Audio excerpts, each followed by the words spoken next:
안녕하십니까? 식사 맛있게 하셨나요? 네. 찬양을 계속 듣고 싶은 마음이 드네요. 앉아있다 보니까 우리 인생 여정을 한번 좀 생각해 볼 수 있는 찬양이지 않을까 싶습니다. 오늘도 함께 해주셔서 감사드립니다. 예, 함께 기도드리고 시작하겠습니다.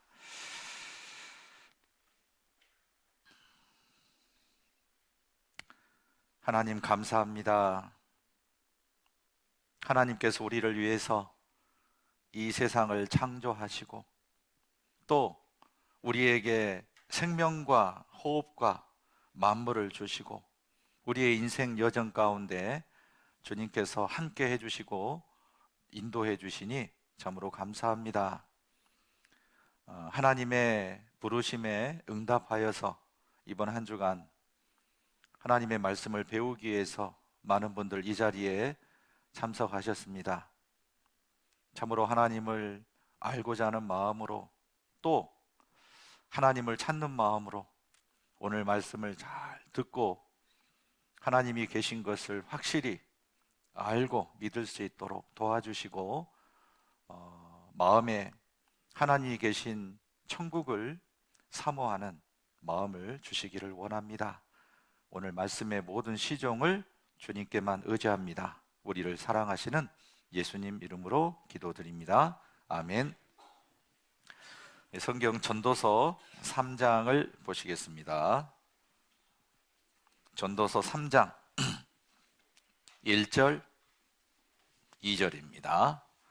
전도서 3장 1절 2절입니다. 찾으셨나요? 네, 제가 읽어드리겠습니다. 천하의 범사가 기한이 있고 모든 목적이 이룰 때가 있나니 날 때가 있고 죽을 때가 있으며 심을 때가 있고 심은 것을 뽑을 때가 있으며 오늘도 시작하기 전에 인생에 대해서 한번 좀 생각을 해 보려고 합니다. 자, 말씀에 의하면 천하의 범사가 기한이 있다라고 하셨죠?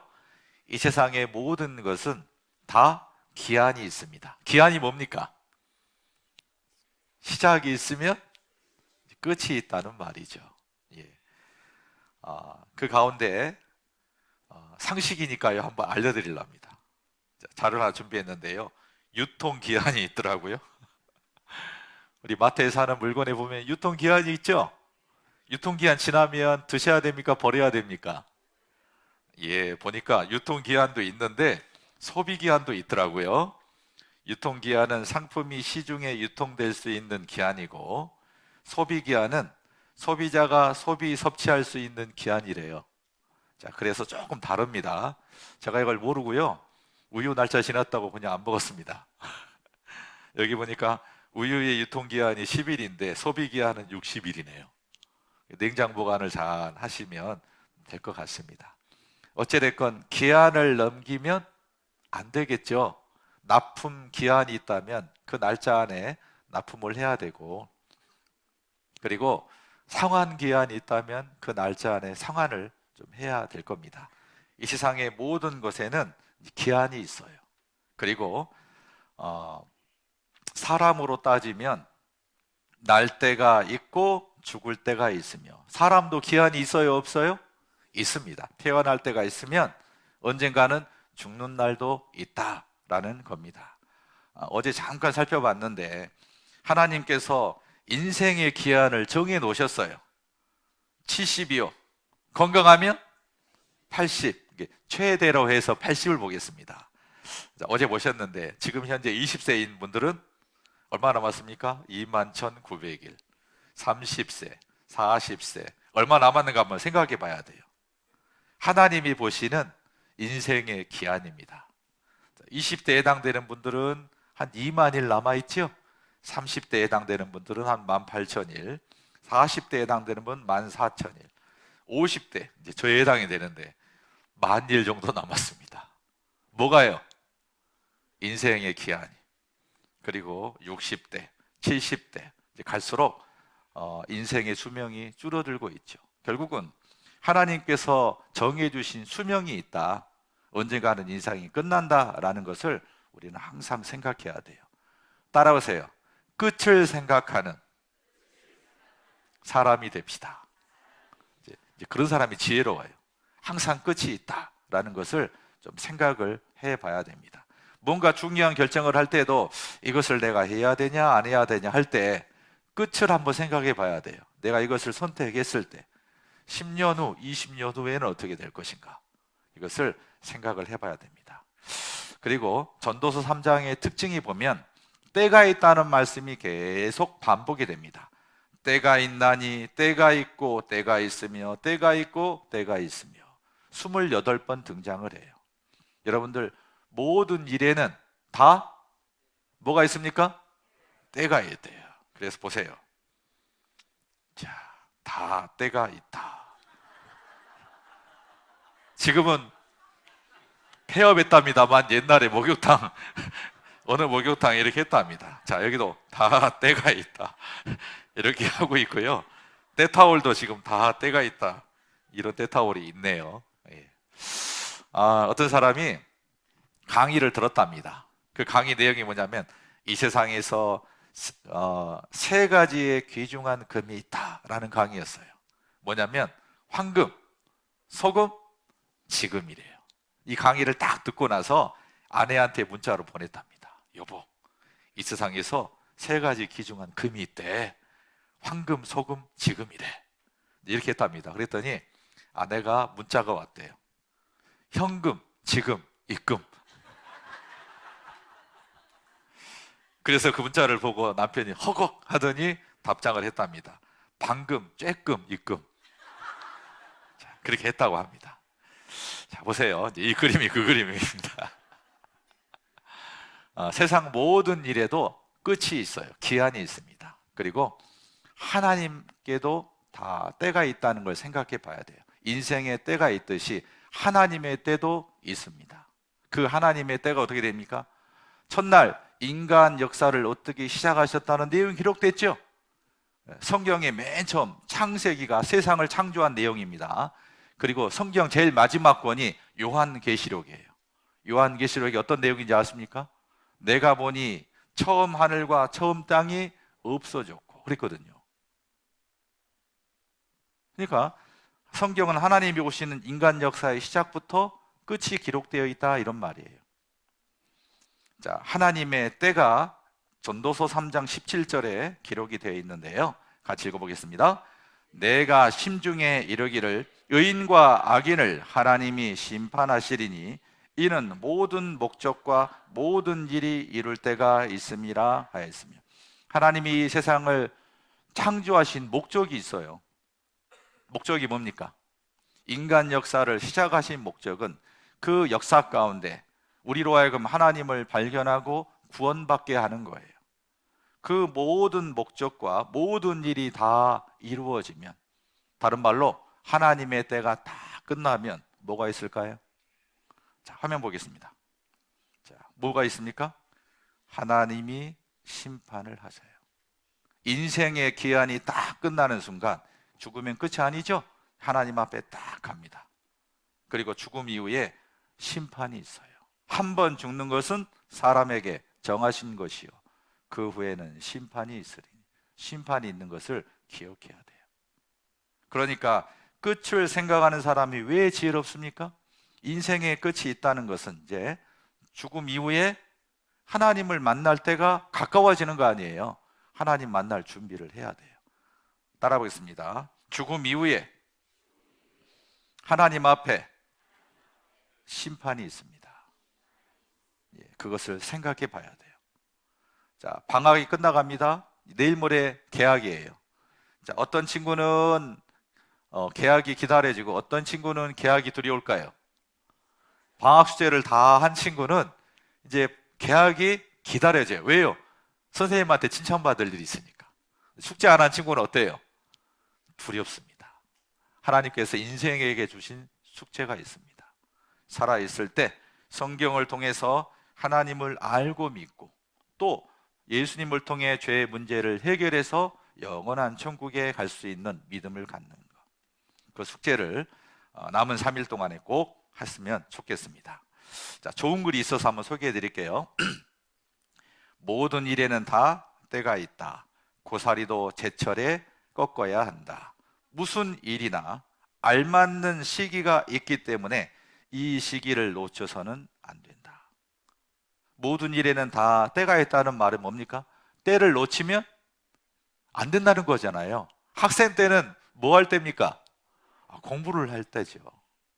자, 우리가 이 땅에서 살아있는 동안에는 뭐 할 때일까요? 구원받을 때예요. 하나님 만나기 전에 우리가 구원을 받아야 돼요. 자, 고린도후서 6장 1절 보겠습니다. 우리가 하나님과 함께 일하는 자로서 너희를 권하노니 하나님의 은혜를 헛되이 받지 말라. 은혜라는 것은 자격이 없는 사람에게 주신 선물이거든요. 하나님께서 모든 사람에게 구원받을 수 있는 하나님의 선물을 주시기를 원하는데, 어떤 사람은 말씀을 딱 듣는 가운데 단번에 받는 사람이 있고, 어떤 사람은 계속 들어도 어때요? 미루는 사람이 있어요. 누가 지혜로운 사람입니까? 단번에 딱 받는 사람 아니에요. 그런데 미뤄요. 뭐 때문에요? 이 땅에 하고 싶은 게 많아요. 그러니까 나중에, 젊은 친구들은 어때요? 나중에 나이가 먹고 나서 이제 그렇게 생각하는 게 있습니다. 아니에요. 여기 보세요. 가라사대 내가 은혜 베풀 때 너를 듣고 구원의 날에 너를 도왔다 하셨으니, 같이 읽겠습니다. 보라 지금은 은혜 받을 만한 때요, 보라 지금은 구원의 날이로다. 우리가 언제 은혜를 받고 언제 구원을 받아야 됩니까? 지금이에요. 오늘 말씀을 잘 들어보면 때가 얼마 안 남았구나 라는 것을 알게 됩니다. 하나님의 때가 지금 끝나가고 있어요. 구원받을 수 있는 때가 끝나가고 있다, 이런 말이에요. 자, 여기 글을 하나 소개해 드리겠습니다. 어느 꽤 많은 고등학생이 이런 질문을 했습니다. 목사님, 사람이 죽기 바로 직전이라도 회개만 하면 천국에 갈 수 있겠지요? 그때 목사님께서 그럼 그렇고 말고. 자, 이 친구 또 질문합니다. 목사님, 그러면 죽기 전에 단 몇 분의 시간만 있어도 되겠지요? 돼요, 안 돼요? 되지요. 그렇고 말고. 자, 학생이 이 말을 듣고 안심하고 만족한 얼굴로 뒤를 돌아 가려고 했습니다. 그때 학생의 뒤통수를 대고 목사님께서 이렇게 말씀을 해 주셨습니다. 자네는 자신이 언제 죽을지 정확한 시간은 분명히 알고 있겠지? 이 학생이 머리를 극적이고 서 있으니까 목사님이 또 얘기를 했답니다. 붉은색 한번 같이 읽어볼까요? 지금 바로 준비하게, 그것이 현명한 길일세. 어떤 분은 그래요. 말씀을 다 들어보니까 믿기만 하면 천국 가네? 믿으면 되는데 미뤄요. 언제 믿으려고요? 죽기 5분 전에 믿는다고 미뤄둡니다. 그러면 현명한 사람이라면 자기가 언제 죽을지 아는 사람이겠지요? 언제 죽을지 알아요, 몰라요? 몰라요. 그러니까 언제 믿어야 됩니까? 지금이요, 지금. 자, 보십시오. 누구에게나 회개할 수 있는 기회가 있습니다. 그런데 그 기회가 늘 주어지는 것은 아닙니다. 다 때가 있어요. 구원받을 때가 있다, 이 말이에요. 언제입니까? 지금이에요. 자, 밑에 같이 읽겠습니다. 지금 바로 시작하십시오. 혹시나 여러 번 말씀을 듣는데 왜 구원을 못 받을까요? 여러분들, 마음만 있으면요, 한 시간도 길지 않아요. 마음만 있으면 딱 한 시간 안에 구원을 받을 수 있어요. 근데 문제는 뭡니까? 마음이 없는 게 문제예요.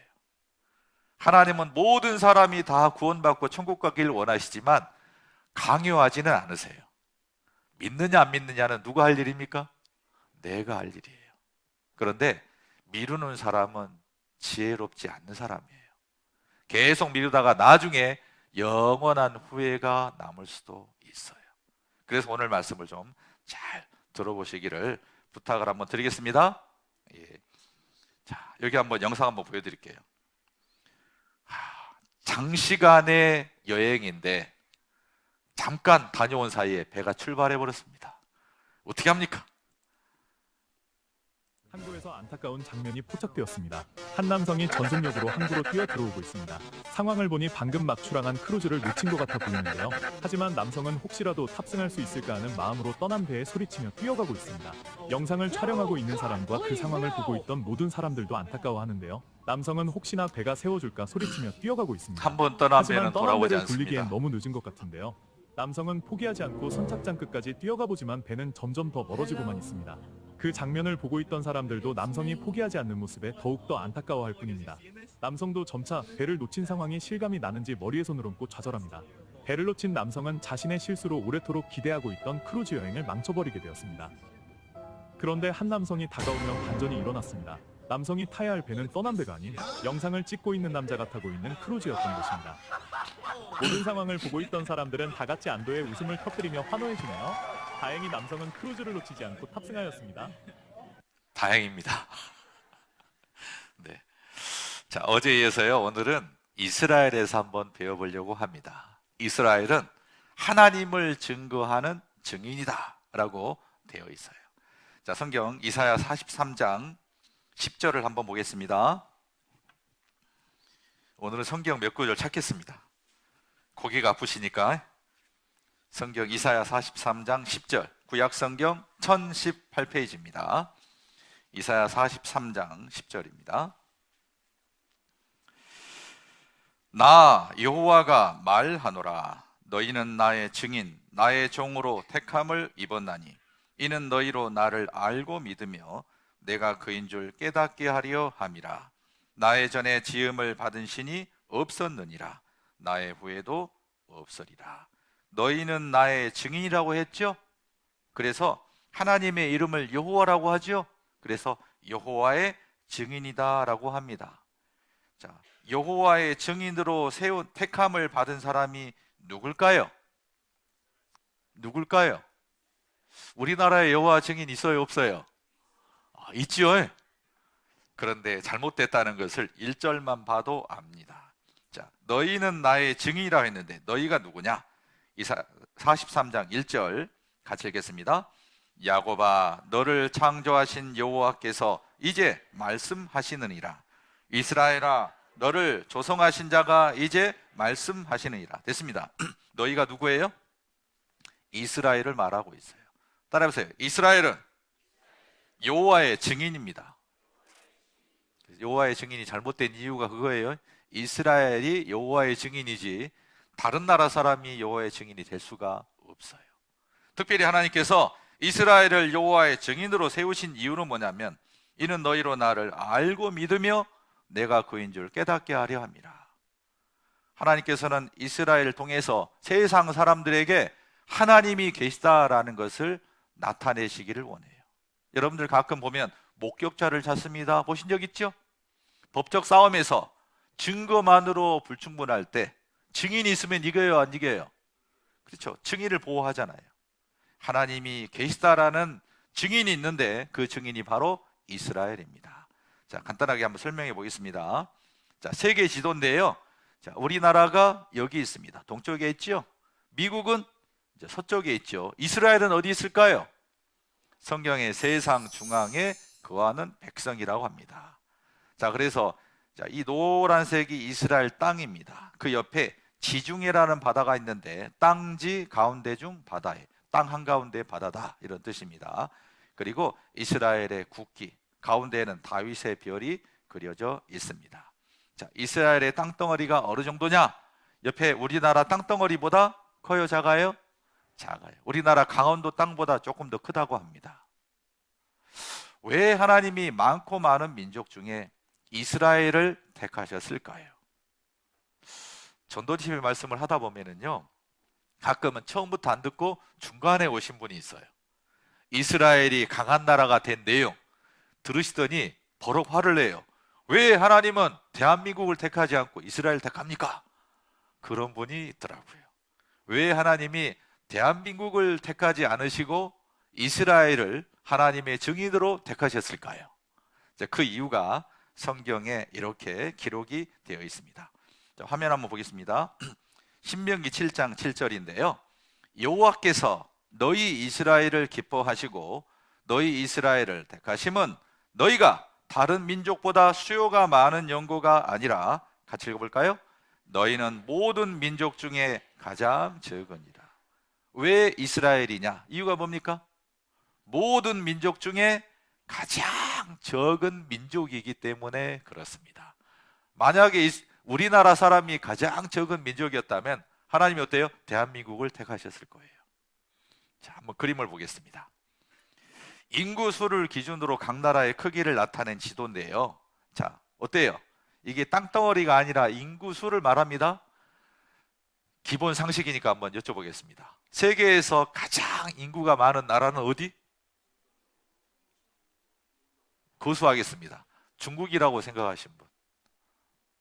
자, 또 어디요? 인도라고 생각하시는 분.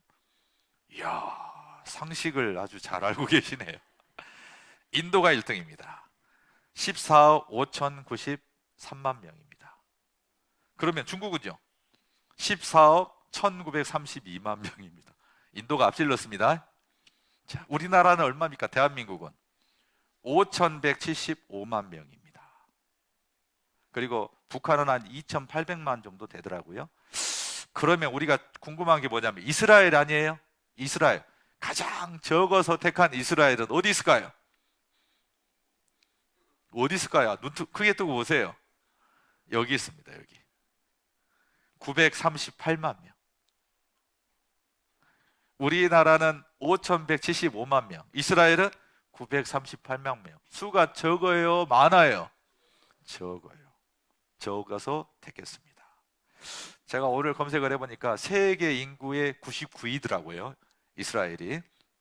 자, 이스라엘 땅에 살고 있는 사람들이 930만 정도 되고 전 세계에 흩어져서 살고 있는 사람까지 포함하면 총에서 1,500만 명 정도 된다고 합니다. 어찌됐건 우리나라 수도권 인구보다는 적어요. 왜 하나님이 이스라엘을 택했느냐?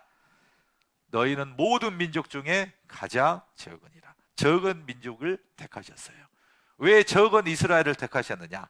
하나님께서는 적은 이스라엘을 통해서 하나님의 능력을 나타내려고 하는 거예요. 자, 어른과 아이가 싸우면 누가 이깁니까? 보나마나죠. 그런데 봐보세요. 이 어른을 열국 세계 여러 나라라고 생각하고 이 아이를 이스라엘이라고 생각을 해봐요. 그런데 싸웠더니 아이가 이겨버렸어. 그럼 사람들이 어때요? 우와 할 거 아닙니까?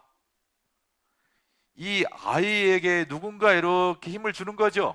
그런 것처럼 이스라엘의 역사를 딱 보면 그 작은 나라가 주변의 강한 나라들을 이겨요. 그 뒤에 누가 계시냐면 하나님이 계셔요. 따라해보세요. 이스라엘 역사는 하나님의 역사입니다. 어제 우리가 두 번째 시간에 배우셨죠? 400년 노예로 살고 있는 이스라엘을 하나님께서 모세를 통해서 놀라운 기적을 보이셨죠? 10가지의 재앙과 홍해를 가르는 기적을 보이셨잖아요.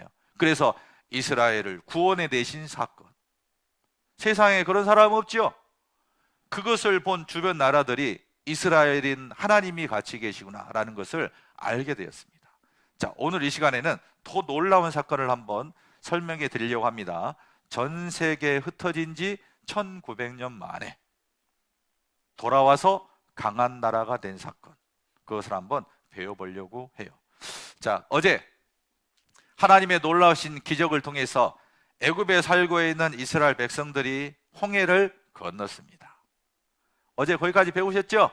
홍해 바다를 무사히 건넜어요. 어른, 아이 다 포함해서 200만 명 정도 된다고 합니다.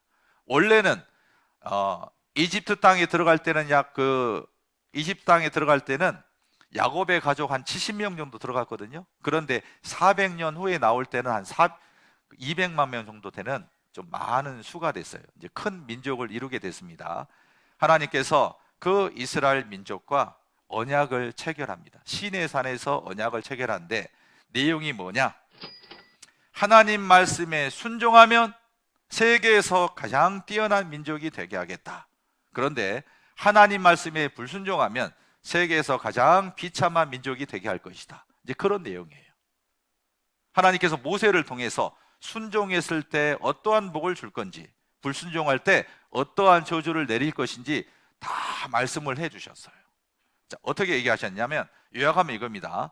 순종했을 때 축복해 주시는데 가장 위대한 민족이 되게 하는 것. 그런데 불순종하면 반대예요. 세계 꼴등, 가장 비참한 민족이 되게 하는 것. 순종했을 때는 나라를 강한 나라로, 땅을 에덴 동산처럼 그 민족을 가장 위대한 민족으로 만드는 거예요.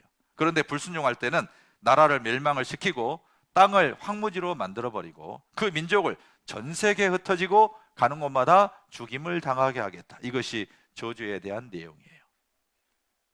이스라엘 백성들은 복과 저주에 대한 말씀을 다 들었습니다. 그리고 하나님과 약속을 합니다. 하나님 말씀에 순종하겠습니다 하고 피로써 하나님과 언약을 체결을 하게 됩니다.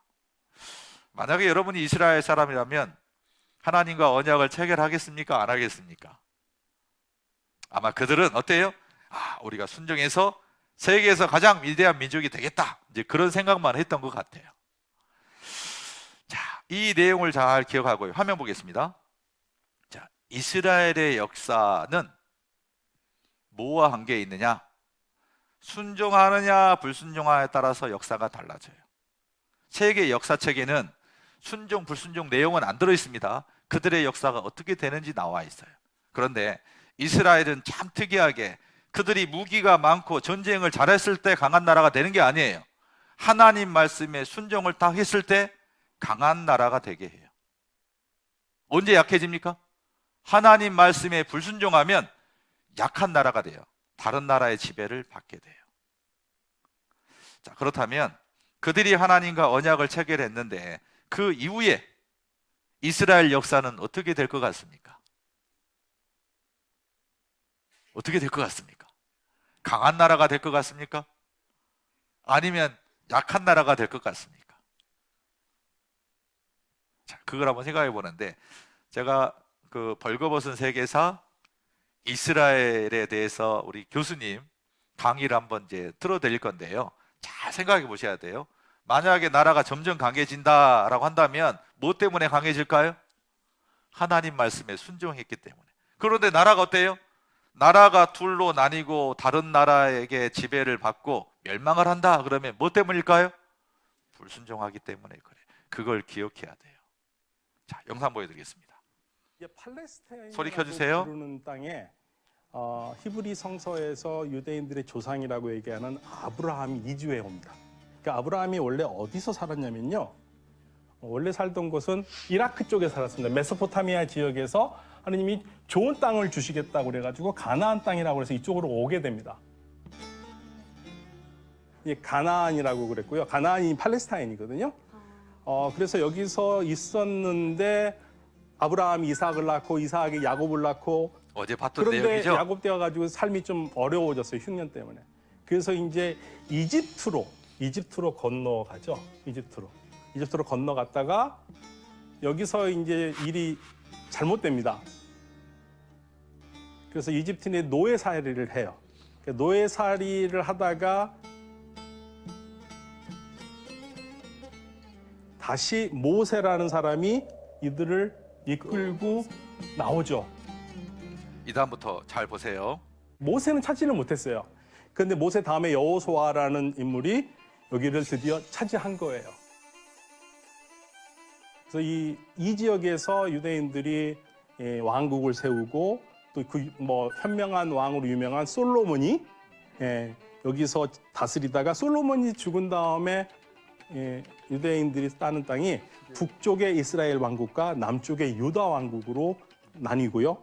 북쪽의 이스라엘은 아시리아 제국한테 멸망을 당해서 사람들이 끌려가요. 그리고 어디로 가는지 잘 몰라요. 지금 흔적을 찾을 수가 없고, 남쪽에 있던 유다 왕국도 기원전 586년에 바빌로니아 제국한테 멸망을 당해요. 그리고 살다가 또 페르시아 왕의 도움으로 돌아와서 다시 고향으로 돌아오는데, 그리고 시간이 한참 지나서 기원전 63년에 이 지역이 다시 로마가 점령을 합니다. 로마가 점령을 하니까 이제 이스라엘 역사가 어떻게 됩니까? 점점 강해져요, 약해져요? 이유가 뭐라고요? 불순종했기 때문에 그래요. 자, 성경에는 그 이유가 있죠. 하나님과 순종하기로 약속을 했는데 그들이 하나님과 약속한 이후에 어떠한 삶이었냐? 너희 열조가 애굽 땅에서 나온 날부터 오늘까지 내가 내 종 선지자들을 너희에게 보내었을 때 부지런히 보내었으나, 같이 읽겠습니다. 너희가 나를 청정치 아니하며, 됐습니다. 선지자를 통해서 돌이키라, 너희가 하나님 말씀에 순종하기로 안 했냐 했는데 듣지를 않아요. 그래서 하나님께서 계속 다른 나라의 지배를 받게 했습니다. 자, 보십시오. 이스라엘 강했던 나라가 둘로 나뉘었죠.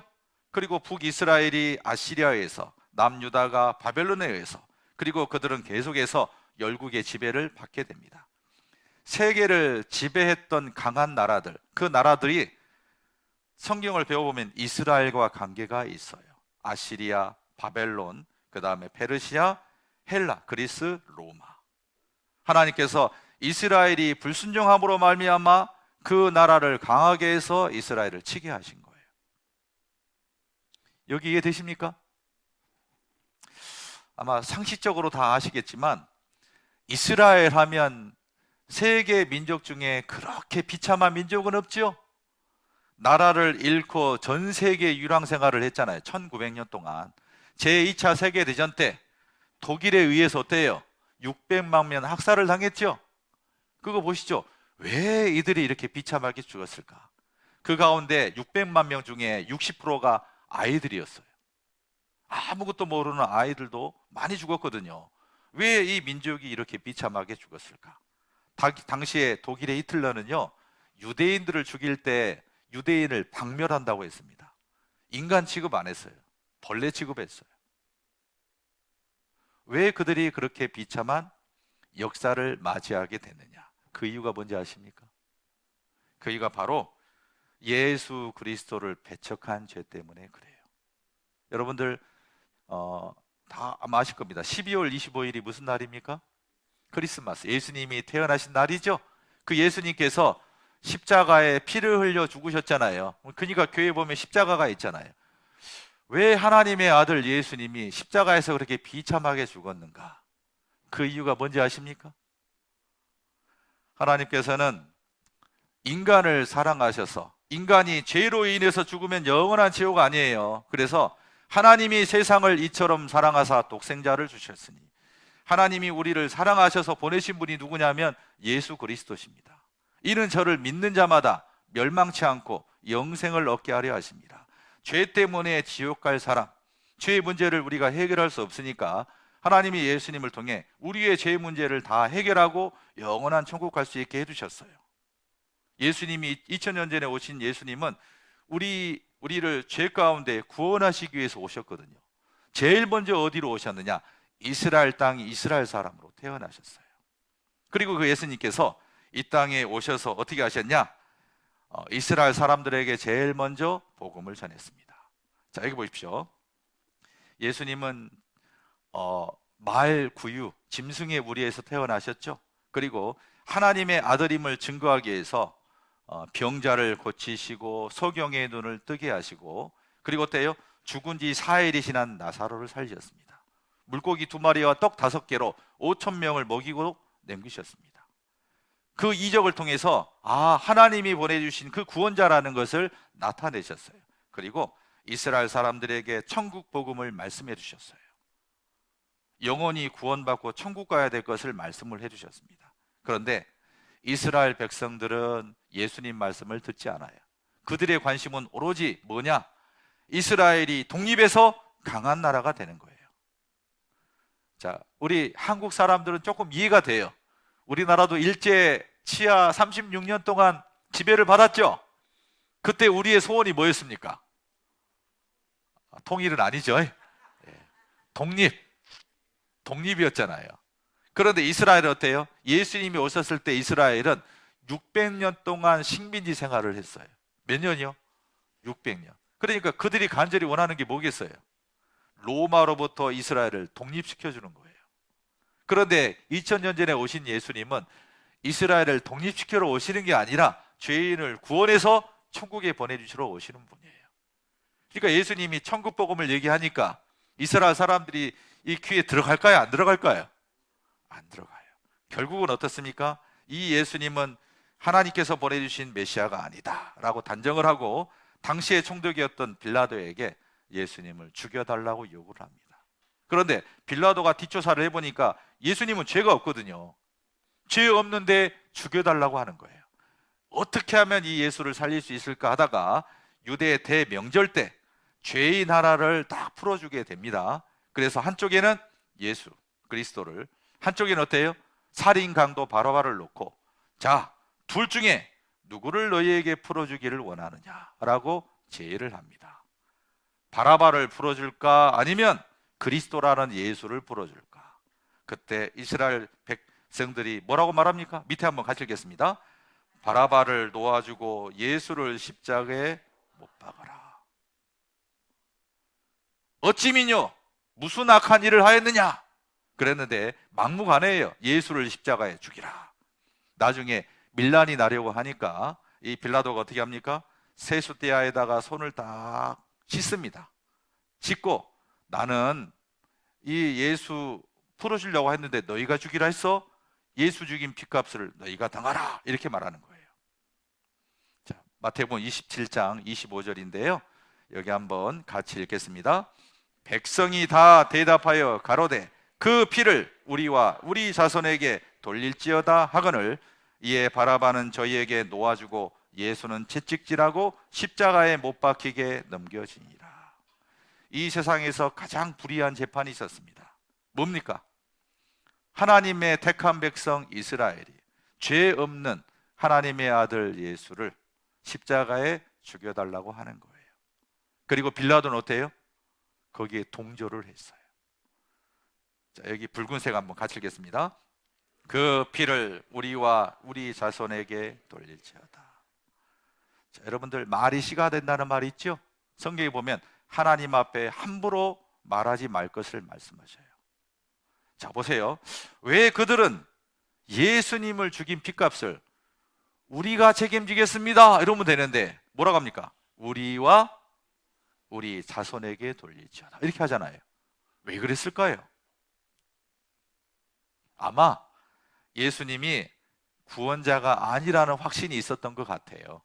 그러다 보니까 우리뿐만 아니라 우리 자손까지 책임지겠다 이렇게 했던 것 같습니다. 그들의 말한 대로 그들이 다 당하게 됩니다. 예수님을 죽인 그 핏값으로 1900년 동안 이스라엘 백성들이 환난을 당해요. 영상 한번 보시겠습니다. 3년 동안 복음을 전하시며 열매를 구하셨던 예수님. 그러나 이스라엘은 예수님의 말씀에 순종치 않았다.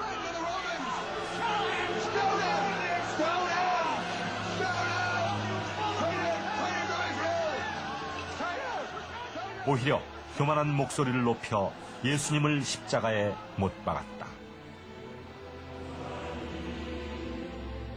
예수님이 무화과 나무를 저주해 말라 죽게 한 사건은 이 같은 이스라엘이 멸망하게 될 것이라는 예언이었다. 예수님의 예언이 있은 지 40년 후 무화과 나무가 말라 죽었듯 이스라엘은 로마에 의해 멸망당했다.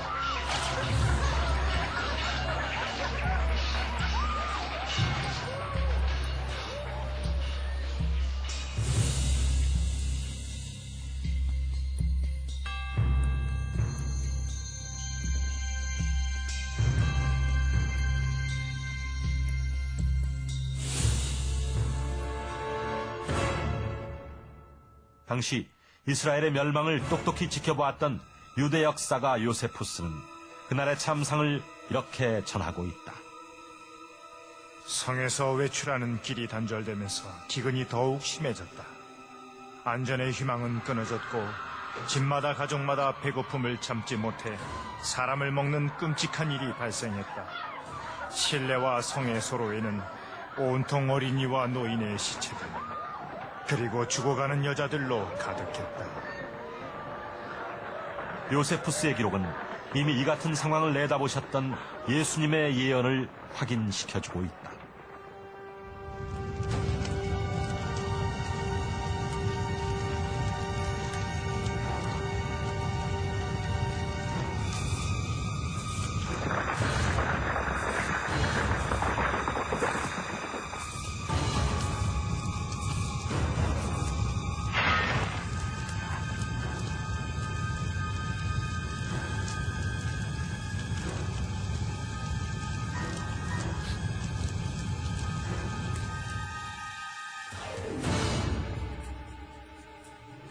예수님의 예언에 따라 멸망된 이스라엘. 그 후 1900년 동안 이스라엘 땅은 이방인들에게 짓밟혔고 유대민족은 세계 도처로 뿔뿔이 흩어지게 됐다. 예수님을 배척한 죄 때문에 이스라엘 민족이 말로 표현할 수 없는 그런 유랑과 또 핍박의 세월을 보냈습니다. 그들이 불순종하로 말미암아 하나님께서 주시고자 하시는 복이 저주로 바뀌었죠. 화면 보겠습니다. 하나님이 주시고자 하시는 약속의 땅은 황무지가 되어버렸고 그 이스라엘 민족은 전 세계에 흩어지게 되고 그리고 예수님을 통해서 받게 될 복은 온갖 저주와 죽임으로 바뀌게 되었습니다. 여기까지 이해되시죠? 예. 자, 오른쪽에 계신 분들 안마 좀 하겠습니다.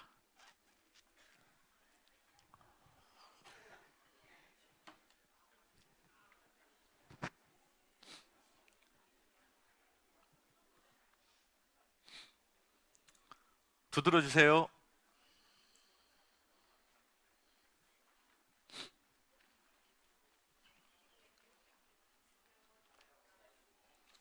자, 왼쪽에 계신 분도 안마하겠습니다.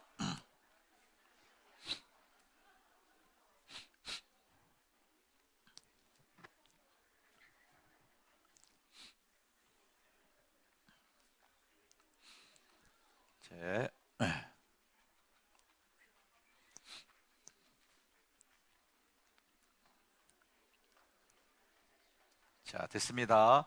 박수 3번 시작. 예. 30분 딱 되면 운동시켜야 되는데 시간이 지났습니다.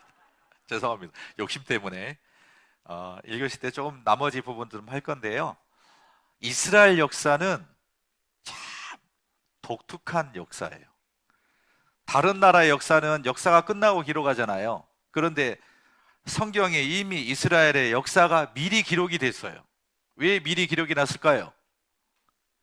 믿게 하려고. 여기 제목 한번 같이 읽겠습니다. 성경에 미리 기록된 이스라엘의 역사. 그래서 이스라엘을 딱 배워보면 정말 하나님이 계시구나 알 수 있게 했어요. 이스라엘의 역사는 전과 후의 역사로 되는데 전의 역사는 환난을 당하는 역사, 후의 역사는 어때요? 회복이 되는 역사.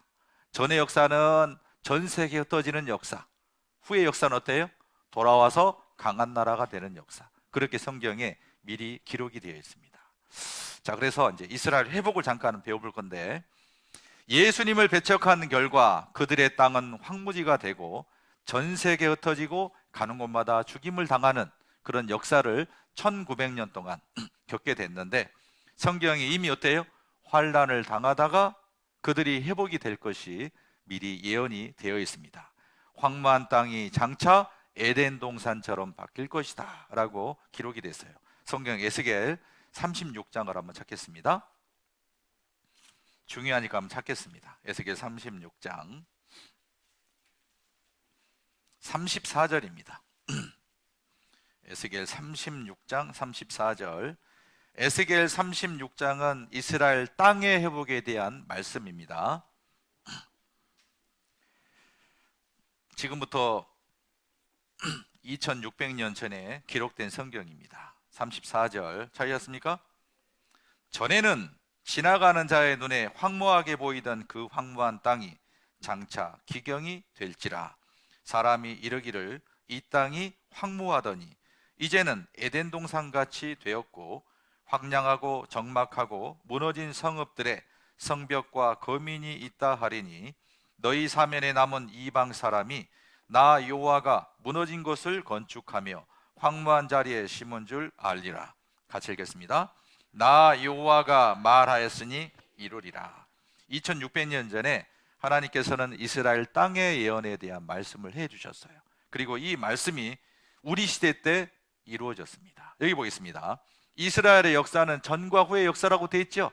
잘 보시면 전에는 이라고 되어 있고 장차 이렇게 되어 있죠. 장차가 뭡니까? 후에는 이렇게 생각할 수 있죠. 이스라엘의 과거 역사 전에는 지나가는 자의 눈에 황무하게 보이던 그 황무한 땅이, 이스라엘 땅이 황무한 땅이었는데 이제 어떻게 됩니까? 장차 기경이 될지라. 기경이 뭐냐면 묵힌 땅이나 생땅을 일구어서 논밭을 만든다. 황무지를 일궈서 좋은 땅으로 만든다. 그런 뜻이 있어요. 그러니까 땅이 저절로 되는 게 아니라 어때요? 사람이 기경을 통해서 좋은 땅으로 만드는 걸 말해요. 사람이 이르기를 이 땅이 황무하더니, 과거 이스라엘 땅은 황무지였는데 이제는 어때요? 에덴 동산같이 되었다라고 말씀하고 있습니다. 자, 이스라엘 땅이 이런 자갈과 석회질의 땅, 황무한 땅이었어요. 이곳에 농사 지어요, 못 지어요? 사람 살아요, 못 살아요? 여러분들 여기다 집 짓고 살겠습니까? 과거 이스라엘 땅이 이런 황무한 땅이었습니다. 그런데 여기 보시면 어때요? 젖과 꿀이 흐르는 낙원. 제목과 다르게 어때요? 사진은 황무지, 제목은 젖과 꿀이 흐르는 낙원. 그 말이 뭡니까? 과거 이스라엘 땅이 황무지였는데 지금은 젖과 꿀이 흐르는 낙원으로 바뀌었다. 이스라엘은요, 황무지를 일궈서 젖과 꿀의 땅으로 만들었습니다. 자, 우리나라도 과거 새마을 운동 했죠? 어디서 배워왔을까요? 이스라엘 땅에 가서 키부츠 농장에서 배워왔습니다. 그래서 새마을 운동 구호가 뭐예요? 잘 살아보세. 자, 이스라엘 사람들이 제일 먼저 자기 땅에 가서 텐트를 치고 뭐를 했냐? 땅을 개간하기 시작했습니다. 관계 수로를 통해서 물을 공급을 받고 황무지 같은 땅을 한 뼘씩 한 뼘씩 땅을 기경하기 시작했습니다. 이 황무한 땅이 점점 어때요? 녹색 초원이 돼요. 똑같은 땅이었습니다. 이곳은 기경을 통해서 좋은 땅이 됐고 이곳은 어때요? 황무지예요. 이스라엘 땅은 황무지를 옥토로 만든 땅이에요. 자, 인공위성에 봤더니 이곳이 이집트 땅이고 이곳이 이스라엘 땅입니다. 다르죠? 이집트 땅은 황무지고 이스라엘 땅은 어때요? 좋은 땅이죠. 그런데 원래 이스라엘 땅이 황무지였어요. 그런데 이스라엘 백성들이 그 땅을 갈고 심어서 지금은 에덴 동산 같이 만들었어요. 누가 이것을 황무지라고 생각을 하겠습니까? 자, 보세요. 성경대로 됐습니까? 안 됐습니까? 됐어요. 그리고 어때요? 그 황무지 같은 땅에 집을 못 짓고 사람도 못 살았는데 성경에 뭐라고 되어 있습니까? 황량하고 적막하고 무너진 성읍들에 성벽과 거민이 있다 하리니. 그 황무한 땅에 이렇게 집들이 들어서고 있습니다. 자, 보세요. 얼마나 살기 좋습니까? 이렇게 만들어졌습니다. 이렇게 된 이유가 뭡니까? 36절 같이 읽겠습니다. 너희 사면에 남은 이방 사람이 나 여호와가 무너진 것을 건축하며 황무한 자리에 심은 줄 알리라. 나 여호와가 말하였으니 이루리라. 누가 하셨다고요? 하나님께서 2600년 전에 미리 예언을 하시고 이루어진 것은 언제요? 우리 시대 때 이루어졌습니다. 자, 이스라엘 백성들이 돌아오기 전에 땅이 회복이 딱 됐죠?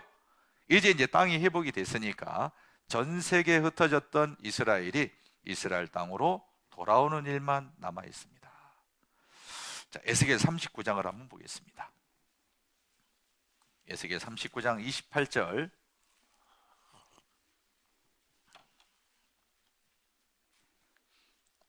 자, 여기도 전과 후로 나눠져 있죠?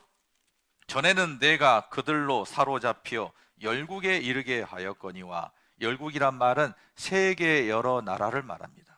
그러니까 전에는 전 세계에 흩어버렸다 이 말이죠. 후에는 내가 그들을 모아 고토로 돌아오게 하고, 고토가 어딜까요? 자기 고향 땅 이스라엘로 돌아오게 하고 그 한 사람도 이방에 남기지 아니하리니 그들이 나를 여호와 자기들의 하나님인 줄 알리라.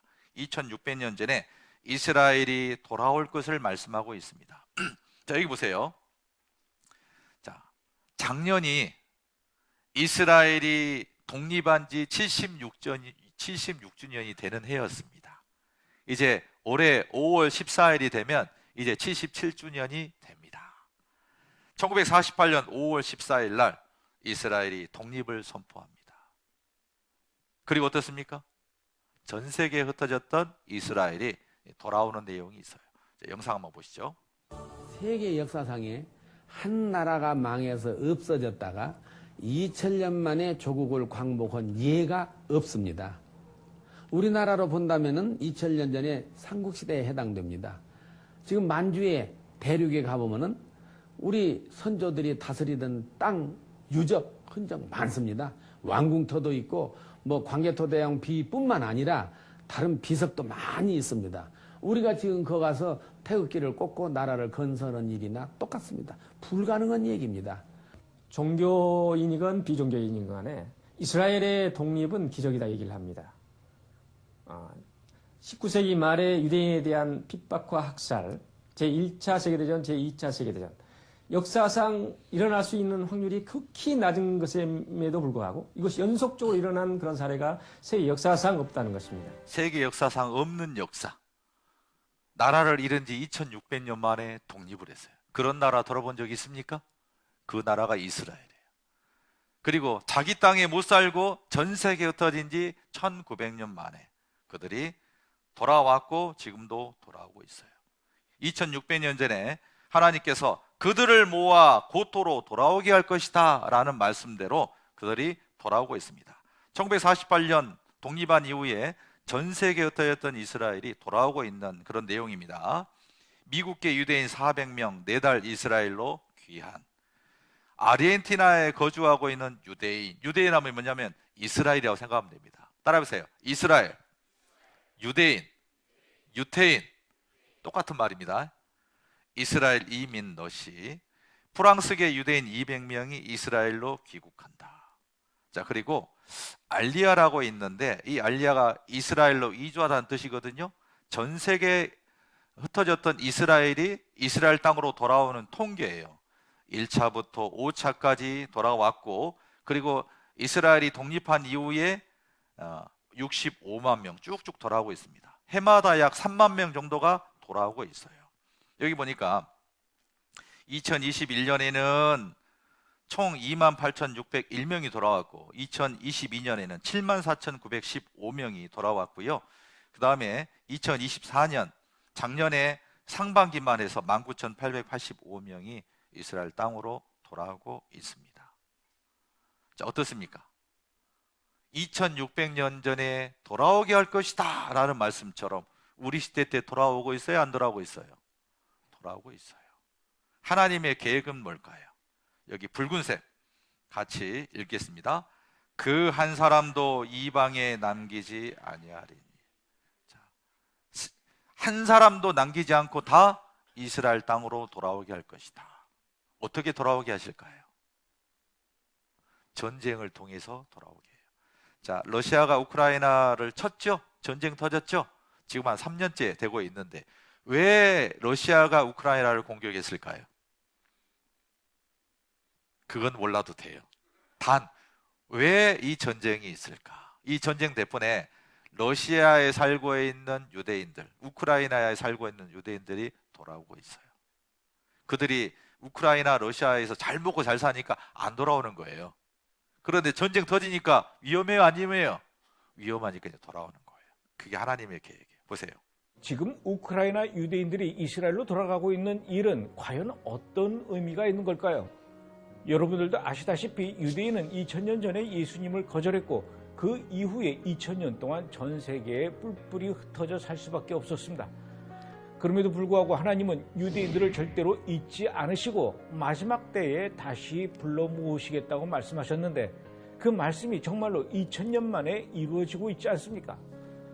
역사 속에서 사라졌던 이스라엘이라는 나라가 다시 세워지고 그 후로 끊임없이 전 세계에 흩어졌던 유대인들이 돌아오면서 약 70년이 지난 지금 건국 당시 80만 명에 불과했던 인구가 10배 이상으로 늘어났지 않습니까?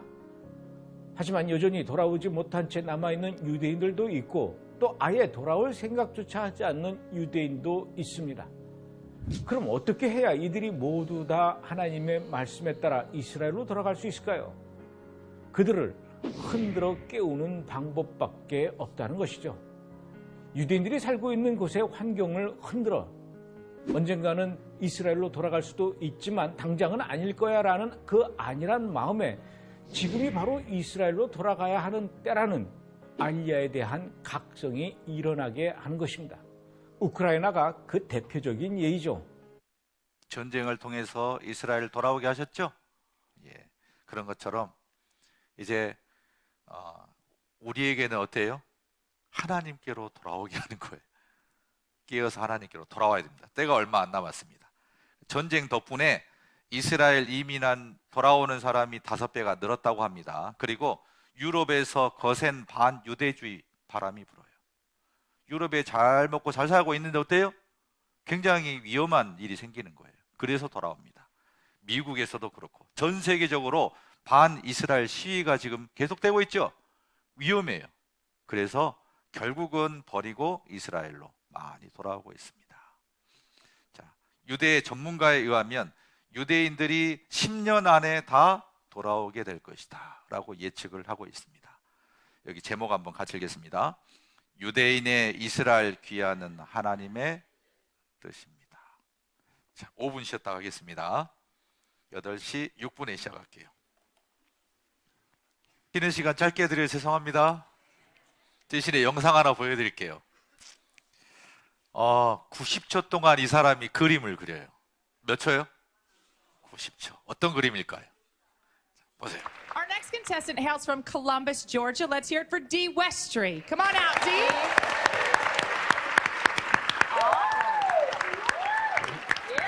All right. All right, so what is your talent? What will you be performing today? I'm a speed painter, and I'm going to do a painting in a minute and a half or less. All right, here we go. Let's hear it for Dee Westry.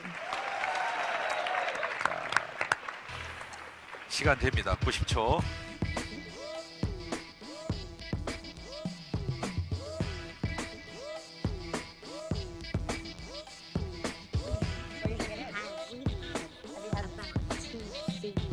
자세히 보셔야 돼요. 제가 질문할 겁니다. 무슨 그림인지.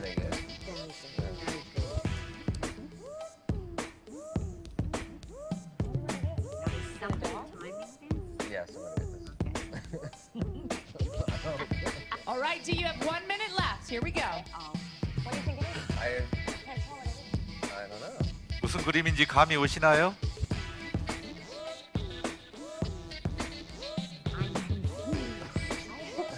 Forty-five seconds, Dee. Here we go. Not even intrigued.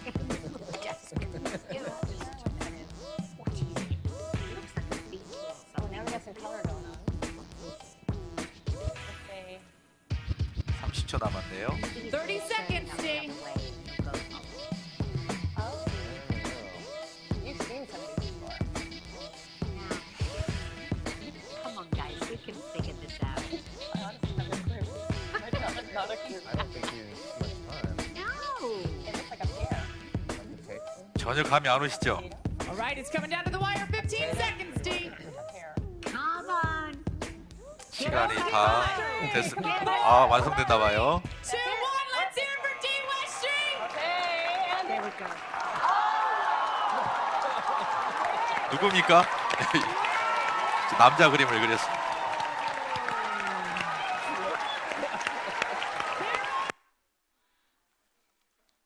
잠 깨셨죠? 이제 성경 이사야 60장 한번 보겠습니다. 이사야 60장 22절입니다. 이사야 60장 22절 구약 성경 1041페이지 이사야 60장 22절. 이사야 60장 말씀은 이스라엘이 강한 나라가 될 것을 예언한 말씀입니다. 집에서 한번 읽어보세요. 22절 같이 읽겠습니다. 그 작은 자가 천을 이루겠고 그 약한 자가 강국을 이룰 것이라. 때가 되면 나 여호와가 속히 이루리라. 예, 화면 보겠습니다. 온갖 저주와 죽임을 당했던 이스라엘, 그 나라가 강한 나라가 될 것이다 라고 성경에 예언이 되어 있습니다. 과거 이스라엘은 작은 자, 약한 자였죠. 이제 그 약한 나라가 강국을 이룰 것이다. 언제요? 때가 되면 나 여호와가 속히 이루리라. 이 이사야 성경은 지금부터 2700년 전에 예언이 되어 있습니다. 당시 이사야는 북이스라엘이 아시리아에서 멸망할 때 활동했던 선지자예요. 그때 하나님께서 이스라엘이 강한 나라가 될 것이다 라고 미리 예언을 해 놓으셨어요. 자, 강한 나라가 되려면 뭐니 뭐니 해도 뭐가 있어야 돼요? 머니가 있어야 돼요. 자, 보겠습니다. 세계 억만장자 순위를 봤더니 유대인하면 이스라엘입니다. 1위, 2위, 3위, 5위가 다 유대인이에요. 자, 마크 저커버가 누군지 아시죠? 페이스북 창업자입니다. 자, 7위, 9위, 10위가 다 유대인이에요. 더 나면 누가 많이 있습니까? 이스라엘. 자, 여기 이 사람 빌 게이츠 유대인이가 아시죠? 재산이 90조입니다. 어마어마하죠? 자, 미국에서 23년 동안 세계 부자 1위를 했습니다. 그런데 이 사람보다 더 많은 돈을 가지고 있는 사람이 있습니다. 누구냐면 로스차일드예요. 5경을 가지고 있대요. 5경. 그러니까 비교가 안 되죠. 90조와 5경은 비교가 안 되죠. 5경이 어느 정도냐면 전 세계 인구가 100억이라고 했을 때 1인당 500만 원을 줄 수 있는 돈. 자, 과거 모포에 있을 때 프랑크푸르트 교회를 후원했거든요. 프랑크푸르트는 금융의 도시죠. 누가 세웠습니까? 로스차일드가 세웠어요. 자, 어마어마합니다. 자, 여기 보세요. 자, 이사야 60장에 보니까 4절에 보니까 내 눈을 들어 사면을 보라. 무리가 다 모여 내게로 오느니라. 네 아들들은 원방에서 오겠고 내 딸들은 안기어 올 것이라. 세계에 흩어졌던 이스라엘이 돌아오고 있는 장면을 예언하고 있잖아요. 그때 네가 보고 희색을 바라며 내 마음이 놀라고 또 화창하리니 이는 바다의 풍부가 내게로 돌아오며. 같이 읽겠습니다. 열방의 재물이 내게로 옵니다. 이스라엘이 돌아올 때 빈손으로 오는 게 아니죠. 세계의 돈을 가지고 와요. 자, 보십시오. 이스라엘이 지구촌 돈을 싹쓸이 한대요. 돈이 되는 것은 다 유대인들이 합니다. 여러분들 세계에서 곡물 무역 거래를 하려면 반드시 어때요? 곡물 메이저를 통해서만 가능합니다.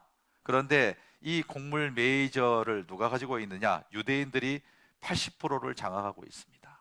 우리나라에 카길사 들어오셨죠? 카길사 유대인 거예요. 자, 정치에 드러나는 식량 메이저, 유대계 미 5개 사가 곡물 무역의 80%를 재배합니다. 그러니까 세계 곡물을 어느 나라에서는 싼 가격에 사서 어때요? 비싼 가격에 팔아버리잖아요. 전쟁 터지면 어떻게 됩니까? 돈 버는 사람 누가 벌어요? 유대인들이 다 돈 법니다. 자, 보세요. 석유 매장이 중동 지역에 있지만 석유 거래는 이 7개 회사를 통해서만 거래가 되거든요. 7개 다 유대인들의 소유예요. 그리고 어때요? 세계 다이아 시장은 유대인들이 주무르고 있어요. 그리고 세계 금값은 5명이 결정을 하는데 로스차일드 은행에서 결정을 합니다. 유대인들이 다 결정하게 돼 있어요. 지금 이제 금모으기 하고 있죠? 옛날에 금모으기 했던 거 기억나십니까? 누구한테 다 가질까요? 유대인들이 다 갑니다. 지금 금값 올랐죠? 팔아야 되냐 말아야 되냐 그거 파시면 다 유대인들한테 돌아가게 돼 있을 거예요. 자, 유태인 미국 경제를 휘어잡고 세계의 돈줄을 쥐락펴락한다 이 말이에요. 미국의 은행, 우리나라 한국은행 있죠? 한국 돈을 찍는 한국은행, 달러를 찍는 곳이 어디예요? 미국의 FRB 은행인데 유태인 겁니다. 정부 게 아니에요. 민간 은행이에요. 그리고 영국 돈을 찍는 영국은행도 유대인 거예요. 그러니까 돈을 다 휘어잡고 있습니다. 여기 한번 같이 읽겠습니다. 세계 금융을 지배하는 유대인 파워. 돈 되는 것은 다 유대인들이 차지해요. 자, 그렇다면 유대인은 왜 부자가 많을까요? 그래서 한국의 엄마들은 유대인의 자녀 교육에 관심이 많아요. 머리가 똑똑해서. 그러면 유대인처럼 공부하면 되겠다? 아니에요. 왜 그들은 이처럼 돈을 잘 버느냐? 하나님께서 돈 버는 능력을 주셨어요. 신명기 8장 17절에 또 두렵건대 네가 마음에 이르기를 내 능과 내 손의 힘으로 내가 이 재물을 얻었다 할까 하노라. 내 하나님 여호와를 기억하라. 같이 읽겠습니다. 그가 내게 재물을 얻을 능을 주셨습니다. 돈 버는 능력이 뛰어난 게 유대인이거든요. 누가 주셨어요? 하나님께서 주셨어요. 그러니까 유대인의 자녀 교육을 배운다고 해서 돈 잘 버는 게 아닙니다. 하나님이 주신 거예요. 자, 그리고 유태인들은 그 돈을 가지고 어떻게 하느냐? 자기들의 뜻대로 미국의 정치를 딱 주관하고 있습니다. 여기 보세요. 미국의 의회 행정부가 유태인의 손에 놀아난다. 이렇게 돼 있죠? 자, 그리고 여기 보시면 미국은 유태인이 지배하는 나라다라는 내용이 있고, 미국의 인구의 유태인의 인구는 2%밖에 안 됩니다. 미국 인구의 2%예요. 그런데 힘은 최강이에요. 2%의 유대인이 미국을 쥐었다 폈다 한다. 미국을 움직이는 2%, 돈줄, 언론을 틀어지고 마쿠에서 정책을 쥐었다 폈다 한다. 미국의 그 정치 정책은 다 유대인의 뜻대로 돌아가는 거 아십니까? 자, 보십시오. 지금 대통령 당선자가 누굽니까? 트럼프죠? 그러면은 그 전에는 바이든 대통령이죠? 자, 미국에서 대통령이 되려면 유태인이 밀어주지 않으면 대통령이 될 수 없어요. 트럼프가 전에 대통령을 했잖아요. 트럼프가 왜 대통령 되신지 아십니까? 트럼프의 사위가 유태인이에요. 막강한 집안입니다. 그래서 유태인이 밀어졌습니다. 그러면 이제 트럼프가 그 재선이 될 줄 알았거든요. 임기 끝나가지고 트럼프와 바이든 시합 중에 누가 이겼어요? 바이든이 돼버렸어요. 왜 그럴까라고 봤더니 트럼프는 유태인의 사위가 1명, 바이든은 3명이었습니다. 3대1의 싸움이었습니다. 그런데 이번에 바이든이 될 줄 알았는데 누가 돼요? 트럼프가 됐어요. 왜 그랬을까요? 왜 그랬을까요? 유태인이 누구를 이렇게 대통령으로 세우는지 아십니까? 이스라엘에게 이로운 정책 있잖아요. 그 뜻대로 해주는 사람을 세워요. 자, 유대인의 힘으로 대통령이 딱 되면 그 미국의 정부 내각은 유태인들이 중요한 요직은 다 차지합니다. 50% 이상은 다 유대인들이 차지해요. 자, 보세요. 백악관 행정부에 유대인들이 중요한 요직을 다 차지했어요. 자, 바이든 대통령 시절 때도 보십시오. 백악관의 33%가 유태계예요. 그래서 이스라엘만 싸고 도는 미국의 편향 외교. 왜 미국은 이스라엘만 그 굉장히 정책적으로 호의적입니까? 유대인들이 중요 요직을 다 차지하고 있어요. 미국만 그런 게 아니에요. 러시아도 유태인이 틀어지고 있어요. 러시아를 틀어진 유태인. 자, 러시아에 지금 푸틴 대통령 있지요? 전쟁을 일으켰는데 전쟁 터지고 나서 보니까 푸틴의 돈줄이 누구냐면 올리가르히라고 합니다. 유태인들이에요. 그런데 어때요? 이 트럼프가 그 유태인들 부자 중에 석유로 돈 많이 버는 유태인들이 많았거든요. 그런데 강제로 감옥에 넣고 뺏고 해가지고 지금 유대인들을 쫓아내고 있는 그런 상황입니다. 중국에 갔더니요, 중국도 유대인들이 장악합니다. 두 유대인 가문이 상하이를 중국의 뉴욕으로 만들었다. 그래서 상하이를 유대인의 제국이라고 해요. 그런데 시진핑이 지금 3기에 들어섰잖아요. 그래서 중국은 공산주의입니다. 통제를 하니까 중국의 유대인들이 이제 중국에 투자를 안 해. 그러니까 중국이 경제적으로 잘 살다가 지금 어려움에 처하고 있죠. 유태인하고 관계가 있어요. 여기 보십시오. 다윗의 별이 세계를 지배한다. 자, 이것은 장례식인데 이스라엘의 라빈 총리가 암살을 당해서 장례식을 하고 있습니다. 그런데 누가 와 있습니까? 미국, 영국, 독일 역대 대통령들이 다 참석했어요. 우리나라 우리 김대중 대통령 서거할 때 누구 오셨습니까? 안 오셨습니까? 아무도 안 왔어요. 근데 이스라엘 총리 1명 죽었는데 다 왔어요. 그리고 누가 추도를 했느냐? 미국의 대통령이었던 클린턴이 추도를 했습니다. 왜 왔을까요? 미국 유대계 의식 눈도장 찍기 조문. 안 오면 지킵니다. 안 오면 정치 생명 끝이야. 이 정도로 유태인의 세력이 막강합니다. 여기 노란색 보세요. 세계를 움직이는 것은 미국이고 미국을 움직이는 것은 누구다? 유태인이다. 미국을 지배하고 있습니다. 제가 EBS 교육방송을 보면서 깜짝 놀랐습니다. 보면은 세계를 지배하는 유대인하고 소개되어 있더라고요. 여기다가 만약에 세계를 지배하는 한국인 하면 잠잠할까요? 들고 일어날까요? 그런데 세계를 지배하는 유대인이 EBS 교육방송에 나와요. 여기 보세요. 학교 세배를 지배하는 유대인. 왜 아무 일도 안 일어나죠? 이게 사실이기 때문에 그래요. 세계를 뒤흔드는 유대인의 힘. 자, 뭐니 해도 뭐니. 그리고 또 강한 나라가 되려면 무기가 많아야 되겠죠? 예. 자, 우리가 알고 있는 영화에서 봤던 첩보 기관 중에 유명한 데가 어디입니까? CIA, 그 다음에 FBI, CIA, FBI보다 더 뛰어난 첩보 기관이 있습니다. 이스라엘에 있어요. 모사드입니다. 세계에서 가장 위험한 모사드. 자, 있죠? 그리고 어떻습니까? 우리나라에는 하나도 없는데 이스라엘은 핵탄두가 최대 300개가 있대요. 아니 400개래요. 몇 개 있는지 몰라요. 자, 이스라엘이 강한 나라가 됐습니까? 안 됐습니까? 됐어요. 자, 이사야 60장 찾았으니까요. 60장 10절을 한번 보겠습니다.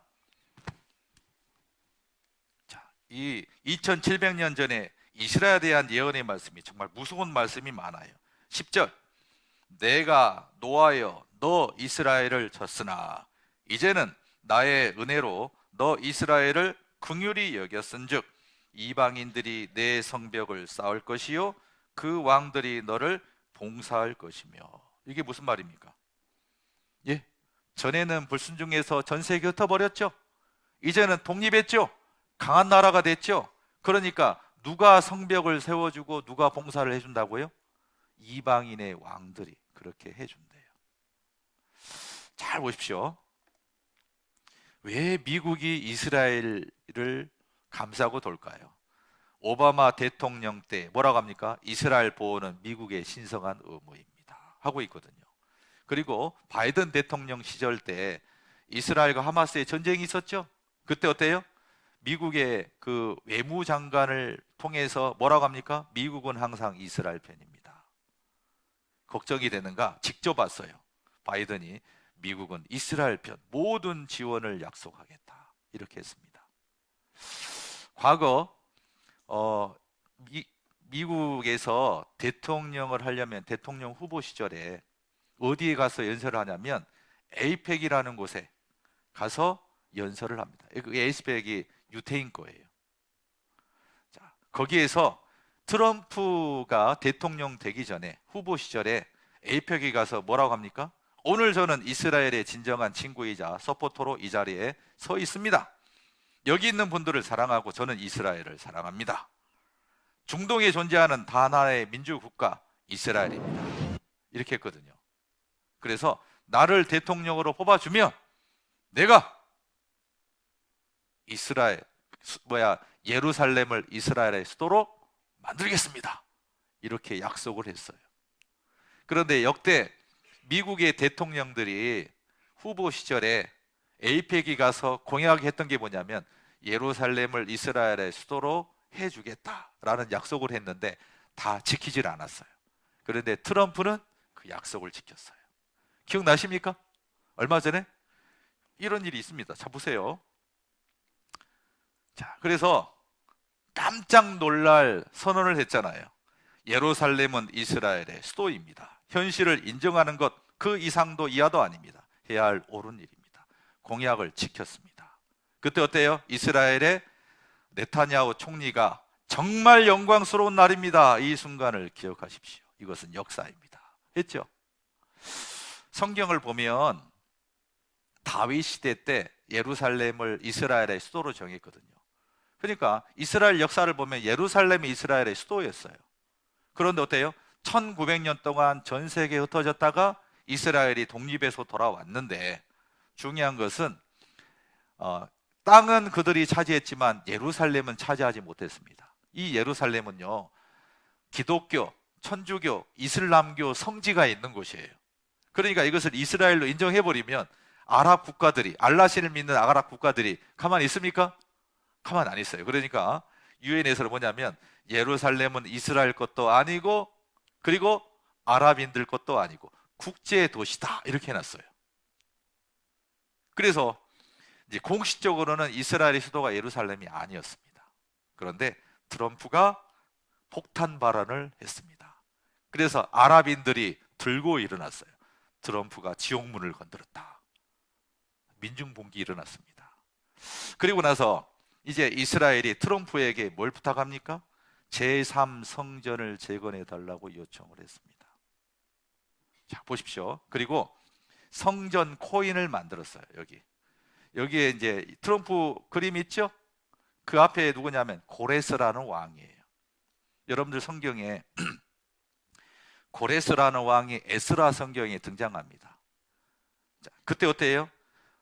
이스라엘이 바벨론의 포로로 있었고, 그리고 지금 그 예루살렘은 지금 성전이 지금 무너져 있는 상황이었어요. 그때 하나님께서 고레스를 통해서 이스라엘을 예루살렘으로 돌아가서 성전을 짓게 했거든요. 고레스가 성전을 짓게 도와준 것처럼 트럼프가 이스라엘의 성전을 지어줄 것을 그렇게 부탁하는 내용입니다. 자, 예루살렘에 갔더니 이 중요한 곳에 여기 황금동 사원 있죠? 이것이 이스라엘 성전이 아니라 회교 성전입니다. 그리고 과거에 지어졌던 성전은 무너졌고 서쪽 벽만 남아있는 쪽이에요. 여기가 통곡의 벽이에요. 자, 여기 보시면 자, 이렇게 보시면 이쪽이 서쪽 벽, 성전은 없고요. 서쪽 벽만 남아있는 통곡의 벽이고요. 여기가 뭐냐면 이 자리가 원래 성전 자리인데 그 자리에 회교 사원과 회교 성전이 들어 있습니다. 가장 중요한 자리. 이스라엘의 상징은 성전이거든요. 그 자리에 회교 성전이 딱 있어 버려요. 그러니까 그 중동 전쟁의 근본 원인이 어디냐면 성전산이에요. 이스라엘 사람들은 여기에 들어가고 싶어도 못 가요. 서쪽 벽 여기만 있어야 돼. 평화 공존의 성지 이스라엘과 팔레스타인이 왜 끊임없이 싸우느냐? 그것은 성전 때문에 그래요. 예루살렘 성전 때문에 그렇습니다. 왜 트럼프를 다시 유태인들이 밀어줘서 대통령이 됐을까요? 이제 제 생각에는 이제 트럼프가 추진력이 있어요. 예루살렘을 과거 미국 대통령이 하지 못했던 걸 하잖아요. 예루살렘을 이스라엘 수도로 인정해서 지금 어때요? 지금 대사관들을 다 옮겼습니다. 이제 트럼프가 할 일은 성전을 짓는 거예요. 그런데 보시면 화면 보겠습니다. 그때 말씀드린 것처럼 이스라엘과 팔레스타인의 관계에는 형제 국가라고 돼 있죠. 팔레스타인 아랍 국가들은 아브라함의 그 첩 하가를 통해서 난 이스마엘의 후손들이거든요. 자, 보시면 여기가 지금 이스라엘 땅이에요. 근데 그 주변에 녹색이 다 뭐냐면 아랍 국가들이에요. 22개 국가가 있어요. 아랍 국가의 특징이 뭐냐면 이슬람교를 국교로 하는 나라예요. 알라신을 믿어요. 그리고 어때요? 이 22개의 이슬람교를 알라신으로 믿는 그 아랍 국가의 성지가 뭐 어때요? 이스라엘 예루살렘의 회교 성전이 딱 있는 거예요. 여러분들 알라신 믿는 사람들이 얼마나 무서운지 아십니까? 아이들도 폭탄 테러를 합니다. 왜 폭탄 테러 한 줄 아세요? 죽음을 불사하는 이유가 내가 이렇게 순교를 하면 알라신이 나한테 뭘 주느냐? 예쁜 아내를 여러 명 준대요. 그 혹해가지고 죽음을 불사해요. 자, 보십시오. 이제 이런 상황인데 그 회교 성전이 있는 곳에 성전을 지어야 되거든요. 이게 가능해요? 불가능해요? 불가능해요. 그래서 어떻게 했느냐? 여러분들이 관심이 없었을 때 이미 착착 진행이 돼가고 있습니다. 이 아랍 연맹 22개 국가가 그 선언을 했는데 이스라엘과는 어떠한 평화도 없고 협상도 없으며 이스라엘에 대한 인정도 없다라고 약속을 했거든요. 그런데 트럼프가 대통령 시절 때 어떻게 했느냐? 성전을 지으려면 어떻게 합니까? 전쟁 터지니까 평화협정을 하나씩 체결해 갔습니다. 대통령 시절 때. 자, 미국이 이스라엘과 아랍에미리트, 바레인과의 관계 정상화 평화 협정을 했습니다. 돼 있고, 그 다음에 어때요? 이스라엘과 수단과 평화 협정을 했고, 모로코와 평화 협정을 했고, 그리고 5번째 국가가 사우디아라비아였어요. 여러분들, 사우디아라비아의 왕세자가 누굽니까? 누구예요? 이름이 기억 안 나서. 빈 살만이죠? 예. 이제 미국이 나서가지고, 자, 여기 보세요. 이제 미국이 나서가지고 이스라엘과 사우디 왕세자와 이렇게 평화협정을 하기 직전이었어요. 그런데 뭐가 터졌습니까? 전쟁 터졌어요. 하마스가 이스라엘을 딱 공격을 했습니다. 그 뒤에 누가 있는지 아십니까? 화면 보세요. 이란이 사우디와 이스라엘 수교를 막으려고 하마스 배후를 조종했다라고 되어 있습니다. 왜냐하면 그 아랍 국가 중에 이란도 큰 나라고 사우디아라비아도 큰 나라거든요. 그런데 이란의 위협 때문에 사우디도 조금 위험이 있어요. 그러니까 이스라엘과 수교하면 좀 안정되잖아요. 그래서 평화협정을 딱 하려고 하는데 이란이 어때요? 사우디와 이스라엘이 수교를 하면 위험하잖아요. 그래서 하마스를 딱 배후에서 조종해서 전쟁을 일으켰습니다. 이 영상 한번 봐보세요. 외신들은 이번 하마스의 공격에는 또 다른 배경이 있다고 분석합니다. 미국 인터넷 소리 매체 키워주세요. 옥스는 여러 요인 가운데 하나로 이스라엘과 사우디의 관계 정상화 움직임을 꼽았습니다. 이스라엘은 지난 2020년 이슬람권 국가인 바레인, 모로코 등과 관계를 정상화했고 최근에는 이슬람 순위파 종주국인 사우디아라비아와 관계 정상화에 속도를 내고 있는 상황이었습니다. 이럴 경우 팔레스타인과 하마스에 대한 이슬람 국가들의 지원이 크게 줄어들 수 있는 만큼 중동 평화 무드에 제동을 걸고자 하는 목적에 하마스가 이번 공격을 감행했다는 겁니다. 이해되십니까? 네, 우리가 관심 가지면 이런 일이 있습니다. 그래서 어때요? 사우디아라비아의 빈 살만이 전쟁 터진 상황에 어떻게 해야 돼요?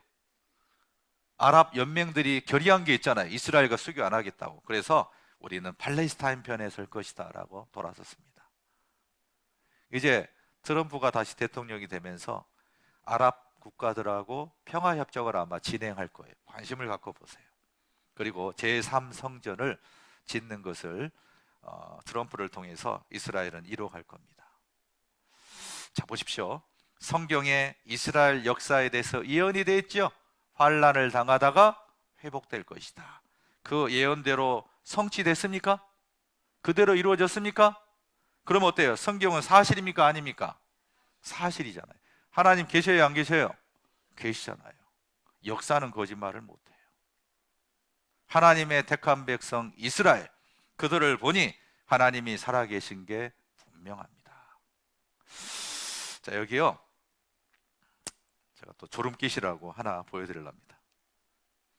자, 할머니 할아버지가 싸우는데 누가 돌대가리인지 한번. 돌대가리라고 아니라고 지금 달고 혔지? 아니지. 왜 아니야? 근데 내가 문제를 하나 낼게. 소리 좀 키워주세요.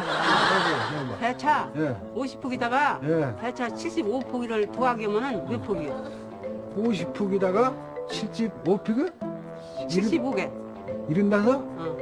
75폭이고 50폭이고 배차를 다 다니면서 뭐라고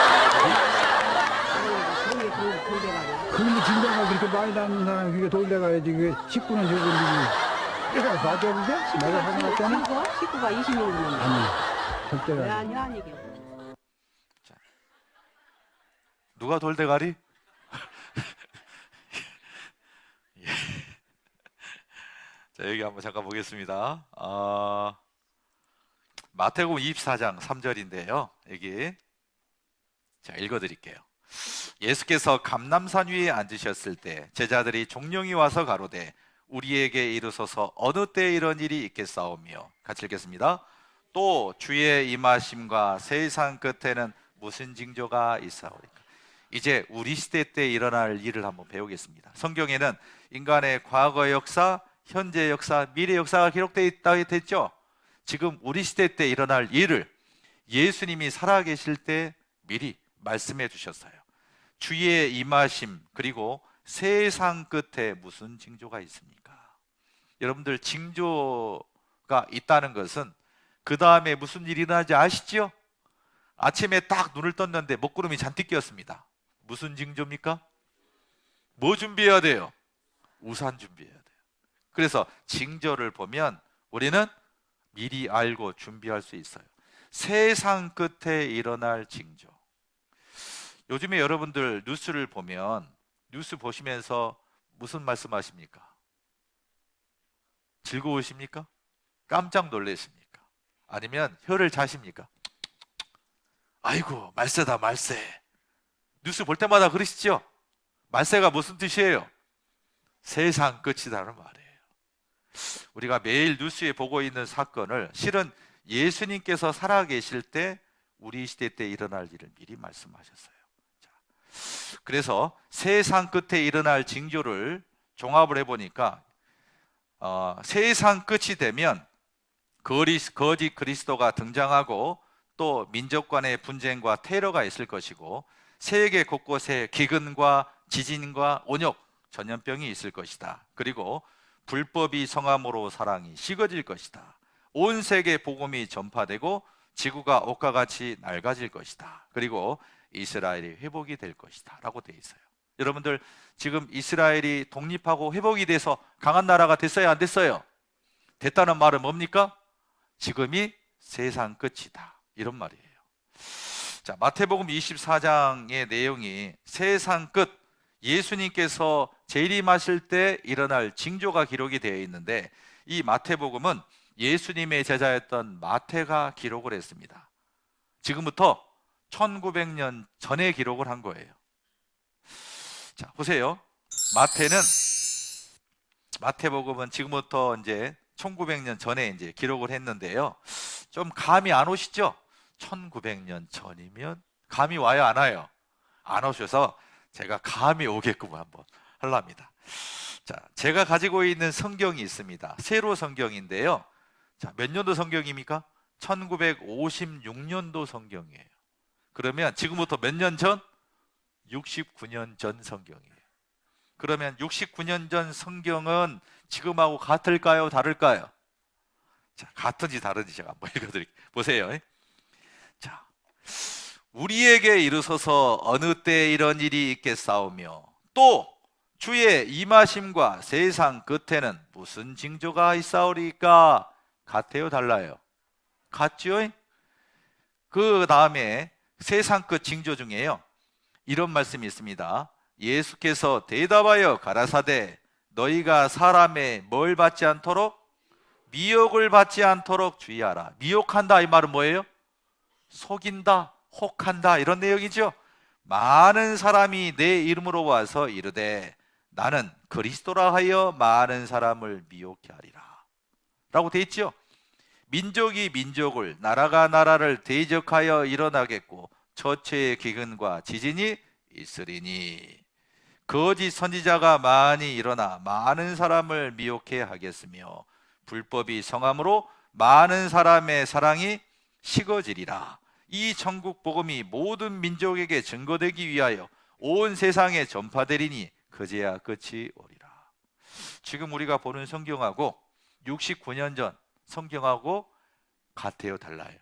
같아요. 그러니까 1900년 전 하면 감이 안 오니까 69년 전으로 생각하세요. 69년 전에 우리 대한민국이 어떤 상황이 잘 모르시죠? 그래서 옛날 영상 보시고 한번 기억해 보세요.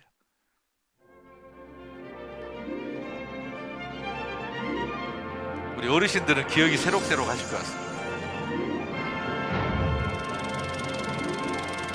1956년 12월 24일 크리스마스 이브. 시대별 크리스마스 풍경을 전해드립니다. 예수의 탄생을 축하하는 날인 크리스마스. 1956년도에 우리나라가 이랬습니다. 전쟁의 상흔이 아물지 않은 1950년대에도 예외는 아니었습니다. 크리스마스를 앞두고 한국의 전쟁 고아들을 위해 각 나라에서 선물 꾸러미를 보내오기도 했습니다. 1965년엔 처음으로 서울시청 앞에서 대형 크리스마스 트리가 불을 밝혔습니다. 자, 여러분들 만약에 이때요 방금 말씀하신 대로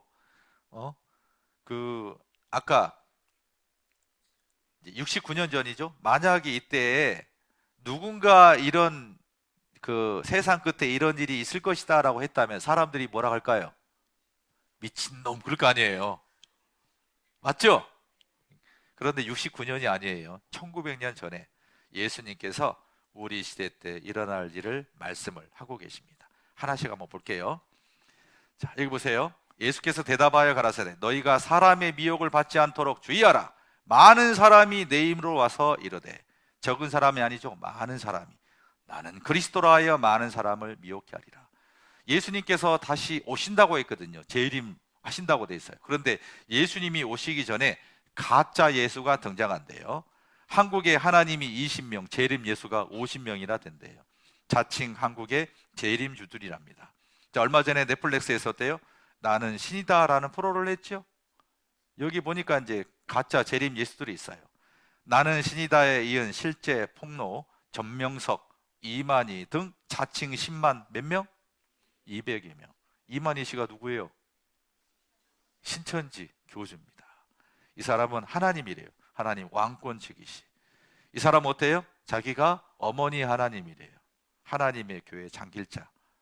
이 사람은 어때요? 내가 진짜 재림 예수래요. 그런데 어때요? 재림 예수님의 명 죽었습니다. 자, 이런 일들이 있어요. 자, 보세요. 그리고 보시면 자칭 메시아가 세계적으로 급증을 하고 있는데요. 그 숫자가 1,500명 이상이래요. 특히 유럽하고 아프리카에 많다라고 합니다. 자칭 예수 환자가 급증하고 있대요. 자, 내가 그리스도라고 많이 등장했어요, 안 했어요? 많이 등장했잖아요.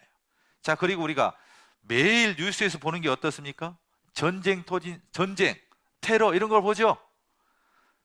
1900년 전에 예수님께서 민족 간의 전쟁, 나라 간의 전쟁이 있을 것이다, 미리 얘기하셨잖아요. 제가 보고 깜짝 놀란 게 뭐냐면 학생들이 배우는 세계사 책입니다. 저희 때는 이 내용이 없었어요. 그런데 이런 내용이 있더라고요. 세계 오늘. 자, 여기 보니까 오늘날 세계는 냉전의 해소로 공산주의가 무너졌죠. 평화가 정착할 가능성이 그 어느 때보다도 높아졌다. 그러나 지역이나 민족 간, 종족 간, 종교 간의 대립으로 인한 국지적 분쟁이 심심치 않게 발생하여 세계 평화를 위협하고 있다. 이런 내용이거든요. 그런데 예수님께서 마태복음 24장 7절에 민족이 민족을, 나라가 나라를 대적하여 일어나겠고 세상 끝이 되면 민족 간의 나라 간의 전쟁이 있을 것이다 라고 말씀하셨거든요. 그런데 지금 오늘날 뭐가 있습니까? 지역, 민족 간, 종족 간, 종교 간의 대립으로 인한 세계 평화를 위협한다. 뭔가 똑같이 옮겨놓은 것 같지 않습니까? 자, 이게 이루어져 있어요. 그리고 어때요? 전 세계적으로 지금 기근이 있죠.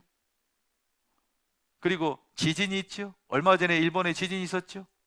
그리고 어때요? 전염병이 얼마나 창궐하고 있습니까?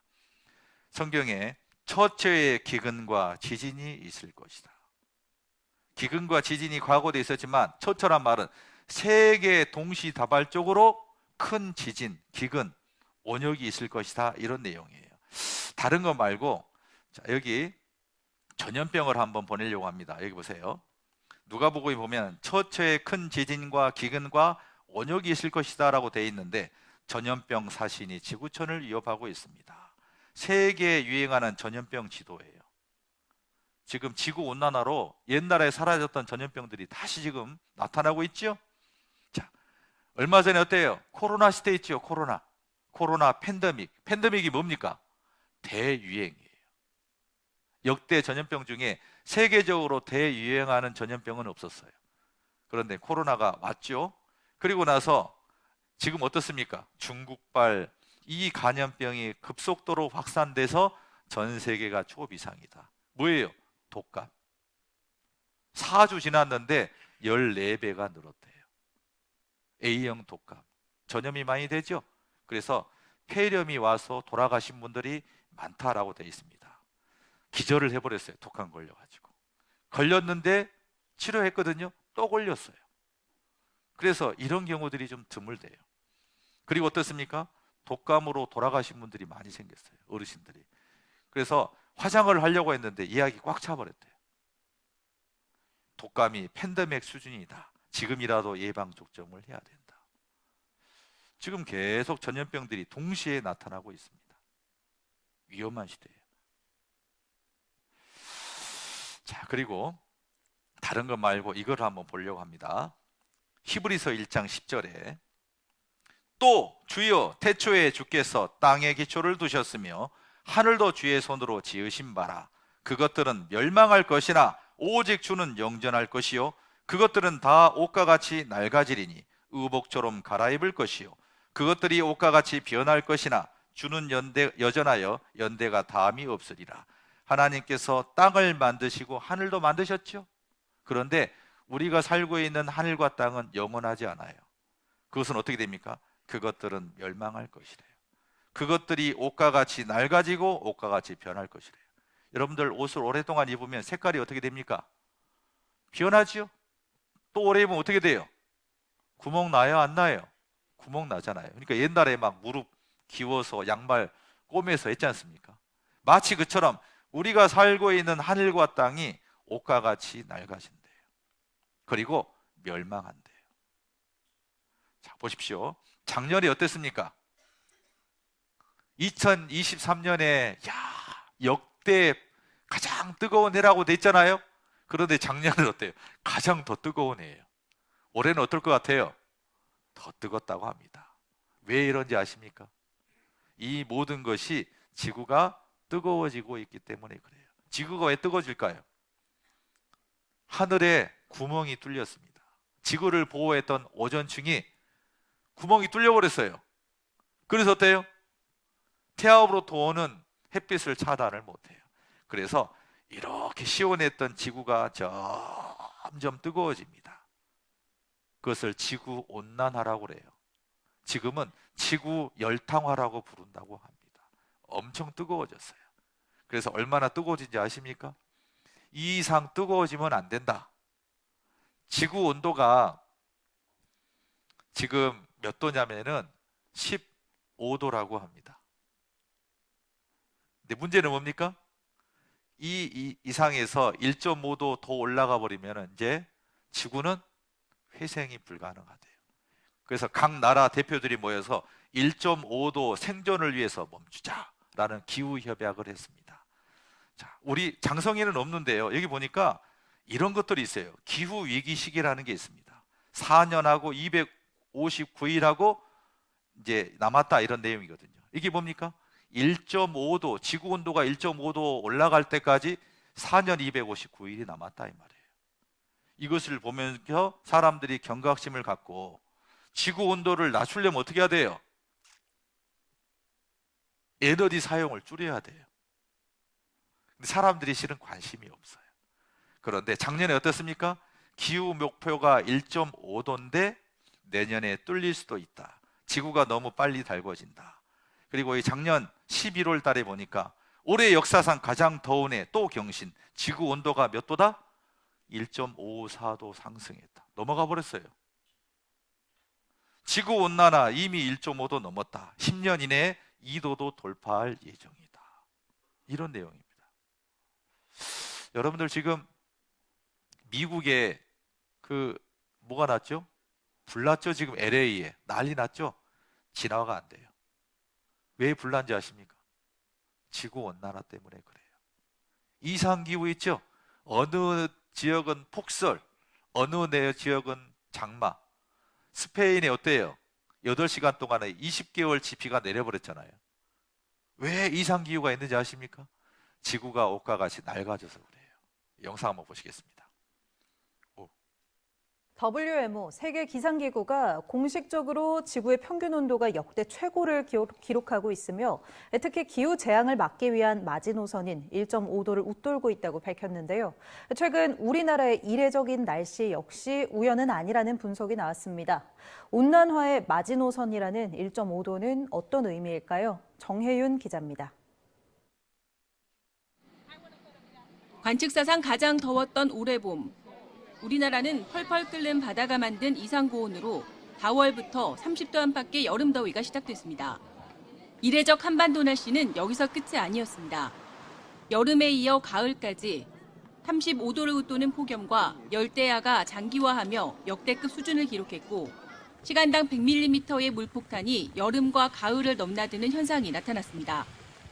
이처럼 이해하기 힘든 날씨 변화에는 지구의 달라진 모습이 있었던 것으로 분석됐습니다. WMO 세계기상기구는 올해 지구 평균 기온이 지난해보다 더 올라 가장 뜨거운 데다 지난 1월부터 9월 지구 평균 온도가 산업화 이전 대비 1.54도나 높다고 밝혔습니다.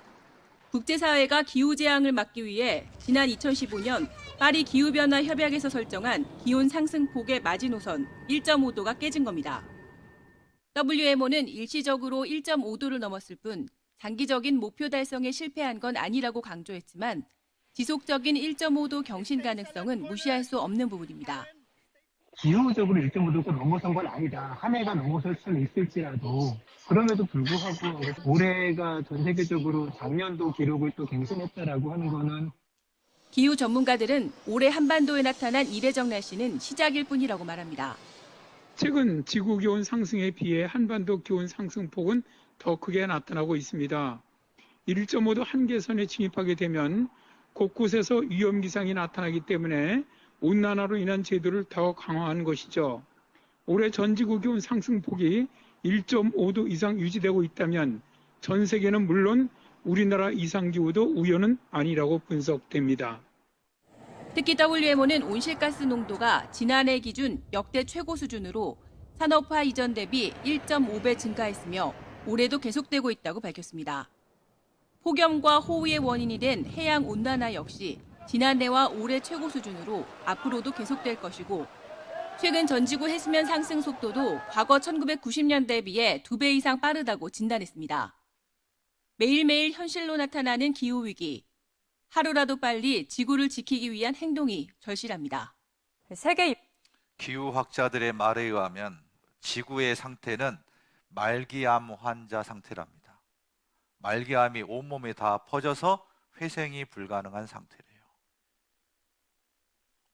지금 1.5도 올랐을 뿐인데 지금 전 세계적으로 이상기후 보시죠? 이제 지구가 더 뜨거워질 거예요. 더 끔찍한 일들이 많이 발생할 겁니다. 잘 보십시오. 여기 보니까요. 과학자들이 경고합니다. 기후변화가 뭘 확산을 합니까? 전염병을 확산해요.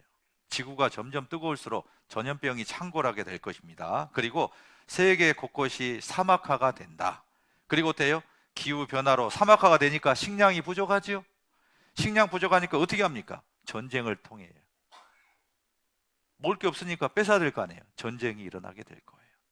그리고 과학자들의 말에 의하면 지구의 종말 시기에 남은 시간은 90초 남았다라고 하고 있습니다. 결국은 인류는 핵에 의해서 멸망하고 또 기후 위기에 대해서 멸망한다 이렇게 되어 있어요. 여기 한번 보시죠. 11절에 같이 읽겠습니다. 그것들은 멸망할 것이나 됐습니다. 하나님이 만드신 하늘과 땅은 영원하지 않아요. 멸망합니다. 언젠간 끝이 딱 돼요. 그러니까 이 땅에 소망을 두고 살아가는 사람은 그때가 되면 영영한 후회가 돼요. 끝이 있습니다. 성경 말씀대로 지금 지구가 옥과 같이 낡아지고 있는 상황이에요. 여기 보겠습니다. 이스라엘이 회복됐다는 것은 하나님이 계시다는 증거죠. 그리고 이스라엘의 회복은 뭘 말하고 있습니까? 우리가 살고 있는 때가 세상 마지막 때, 주님이 오실 때라는 걸 말씀하고 있거든요. 그리고 그건 뭘 말하고 있죠? 구원을 받을 수 있는 기회가 지금 얼마 안 남았다는 거예요. 자, 보십시오. 성경에 시대 구분이 되어 있는데요. 아담 때부터 아브라함 때가 한 시대입니다. 이때는 양심으로 하나님을 섬기도록 내버려뒀습니다. 그런데 어떻습니까? 사람들이 범죄했죠.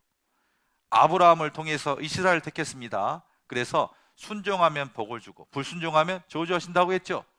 그런데 어떻습니까? 그들이 순종했어요? 불순종했어요? 불순종했잖아요. 그리고 이제 예수님 때부터 한 시대가 딱 끊어집니다. 그 시대를 이방인의 시대요 은혜 시대라고 합니다. 이방인들이, 이스라엘 제외한 사람들이 하나님의 은혜로 구원을 받을 수 있는 시기예요. 그런데 그 시기가 영원하지 않아요. 언젠가는 다 끝이 납니다. 끝이 나면 무슨 시대가 오느냐? 환란 시대가 와요. 그리고 천년 왕국 시대가 오고 그 다음에 영원한 시대가 오게 되어 있습니다. 자, 예수님께서 알려주시는 세상 끝 징조가 뭡니까? 은혜 시대가 끝나고 환란 시대가 돌아오는데 그때 어때요? 이 세상 끝에 일어날 징조들을 우리에게 말씀하고 있는 거예요. 이 징조 다 이루어졌어요? 안 이루어졌어요? 이루어졌죠? 징조가 이루어졌다는 것은 그 다음에 무슨 일이 생겨요? 예수님이 다시 오실 거예요. 왜 오시는지 아십니까? 이 세상에서 구원받은 사람이 환란 들어가면 안 되잖아요. 환란 전에 데려가기 위해서 오셔요. 그러니까 예수님이 징조가 다 이루어졌으면 그 이후에 무슨 일이 있느냐? 예수님이 공중에 재림하십니다. 그리고 사람들이 사라져요. 마태복음 24장 40절에 그때 예수님께서 재림하실 때 두 사람이 밭에 있음에 하나는 데려감을 당하고 하나는 버려둠을 당할 것이요 두 여자가 매를 갈고 있음에 하나는 데려감을 당하고 하나는 버려둠을 당할 것이니라. 환난 전에 구원받은 사람만 데려가요. 그리고 이 땅에 버려둠을 당한 사람은 환난 시대에 들어갑니다. 자, 어때요? 밭에서 일을 하다가 매를 갈다가 자고 있다가도 예수님께서 오시면 어때요? 구원받은 사람을 데려갑니다. 구원받지 않는 사람은 이 땅에 버려둠을 당하게 되어 있어요. 이런 일이 반드시 있다라고 되어 있습니다. 그때가 이제 얼마 안 남았습니다. 그래서 성경에 뭐라고 되어 있습니까? 여기 한번 같이 읽어보죠. 그러나 그 날과 그 때는 아무도 모르나니 하늘의 천사들도 아들도 모르고 오직 아버지만 아시느니라. 도둑은 예고 안 하고 오지요? 자, 예수님께서 날짜를 알려주신 게 아니에요. 예수님이 오실 때 일어날 징조만 말씀하고 있거든요. 징조는 이미 다 이루어져 있고 우리가 매일 뉴스를 통해서 봐요. 징조가 다 이루어졌다는 것은 이제 예수님이 오시기만 하면 돼요. 여기 영상 한번 보겠습니다.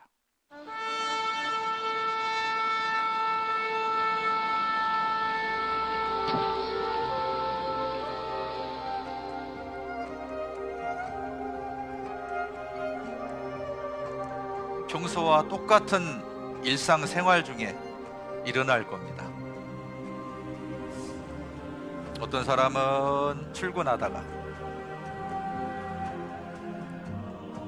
어떤 사람은 아이와 놀이터에서 놀다가, 어떤 사람은 아내와 차를 마시면서 대화를 나누다가, 예수님께서 공중에 재림하실 때 그때 구원받은 사람이 사라지게 될 거예요.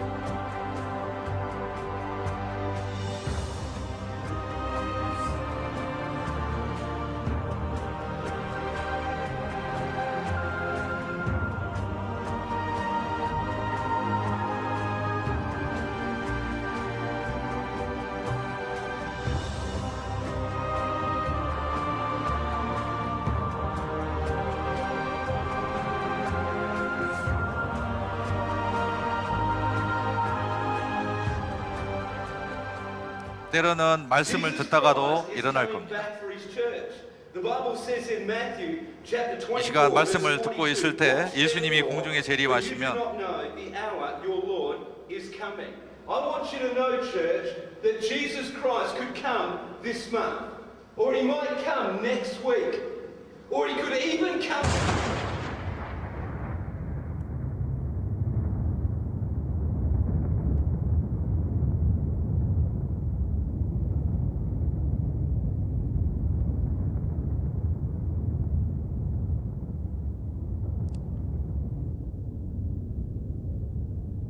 이때 후회하면 영원한 후회가 남을 거예요. 그러니까 다 때가 있다고 말씀드렸죠?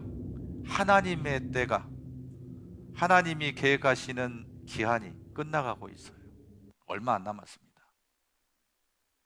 그때 내가 아직 구원의 확신이 없는 사람은 이 땅에 버려둠을 당하고 영원한 후회를 할지 모릅니다. 여러분들에게 교회 나오시라고 한 게 아니잖아요. 그렇죠? 구원받고 천국 가자고 한 거 아닙니까? 따라하세요. 미루지 맙시다. 이번에 꼭 구원받읍시다. 왜냐하면 마음만 딱 내가 이번에 믿어야 되겠다. 마음만 잡수시면 해결이 될 일이에요. 미루지 말고 이번에 꼭 구원을 얻었으면 좋겠습니다. 예, 기도드리겠습니다. 하나님, 오늘 셋째 날 말씀까지 해서 성경에 기록된 인간 역사의 시작부터 인간 역사의 끝까지를 저희가 배웠습니다. 또한 하나님께서 보여주신 확실한 증거를 통해서 정말 성경이 사실이고 하나님이 계심을 알고 믿게 되었습니다. 또한 두려운 것은 이 세상이 영원하지 않고 하나님이 작정하시는 때가 있다는 것, 그리고 우리가 살고 있는 이 세상이 성경에 기록된 대로 옷과 같이 낡아지고 결국은 멸망할 것이라는 것을 통해 저희가 한번 다시 생각해 봅니다. 이 땅에 소망을 두지 않고 하나님이 계시는 영원한 천국을 소망할 수 있게 해주시고, 답답해하거나 당황해하지 않고 이번에 말씀을 잘 듣는 가운데 천국 갈 수 있는 구원의 믿음을 모두가 얻을 수 있도록 도와주시옵소서. 한 사람도 오늘 말씀을 농담으로 여기지 않고 심각하게 생각하는 가운데 하나님 앞에 참으로 찾는 마음으로 나올 수 있도록 도와주시옵소서. 우리를 사랑하시는 예수님 이름으로 기도드립니다. 아멘. 수고하셨습니다.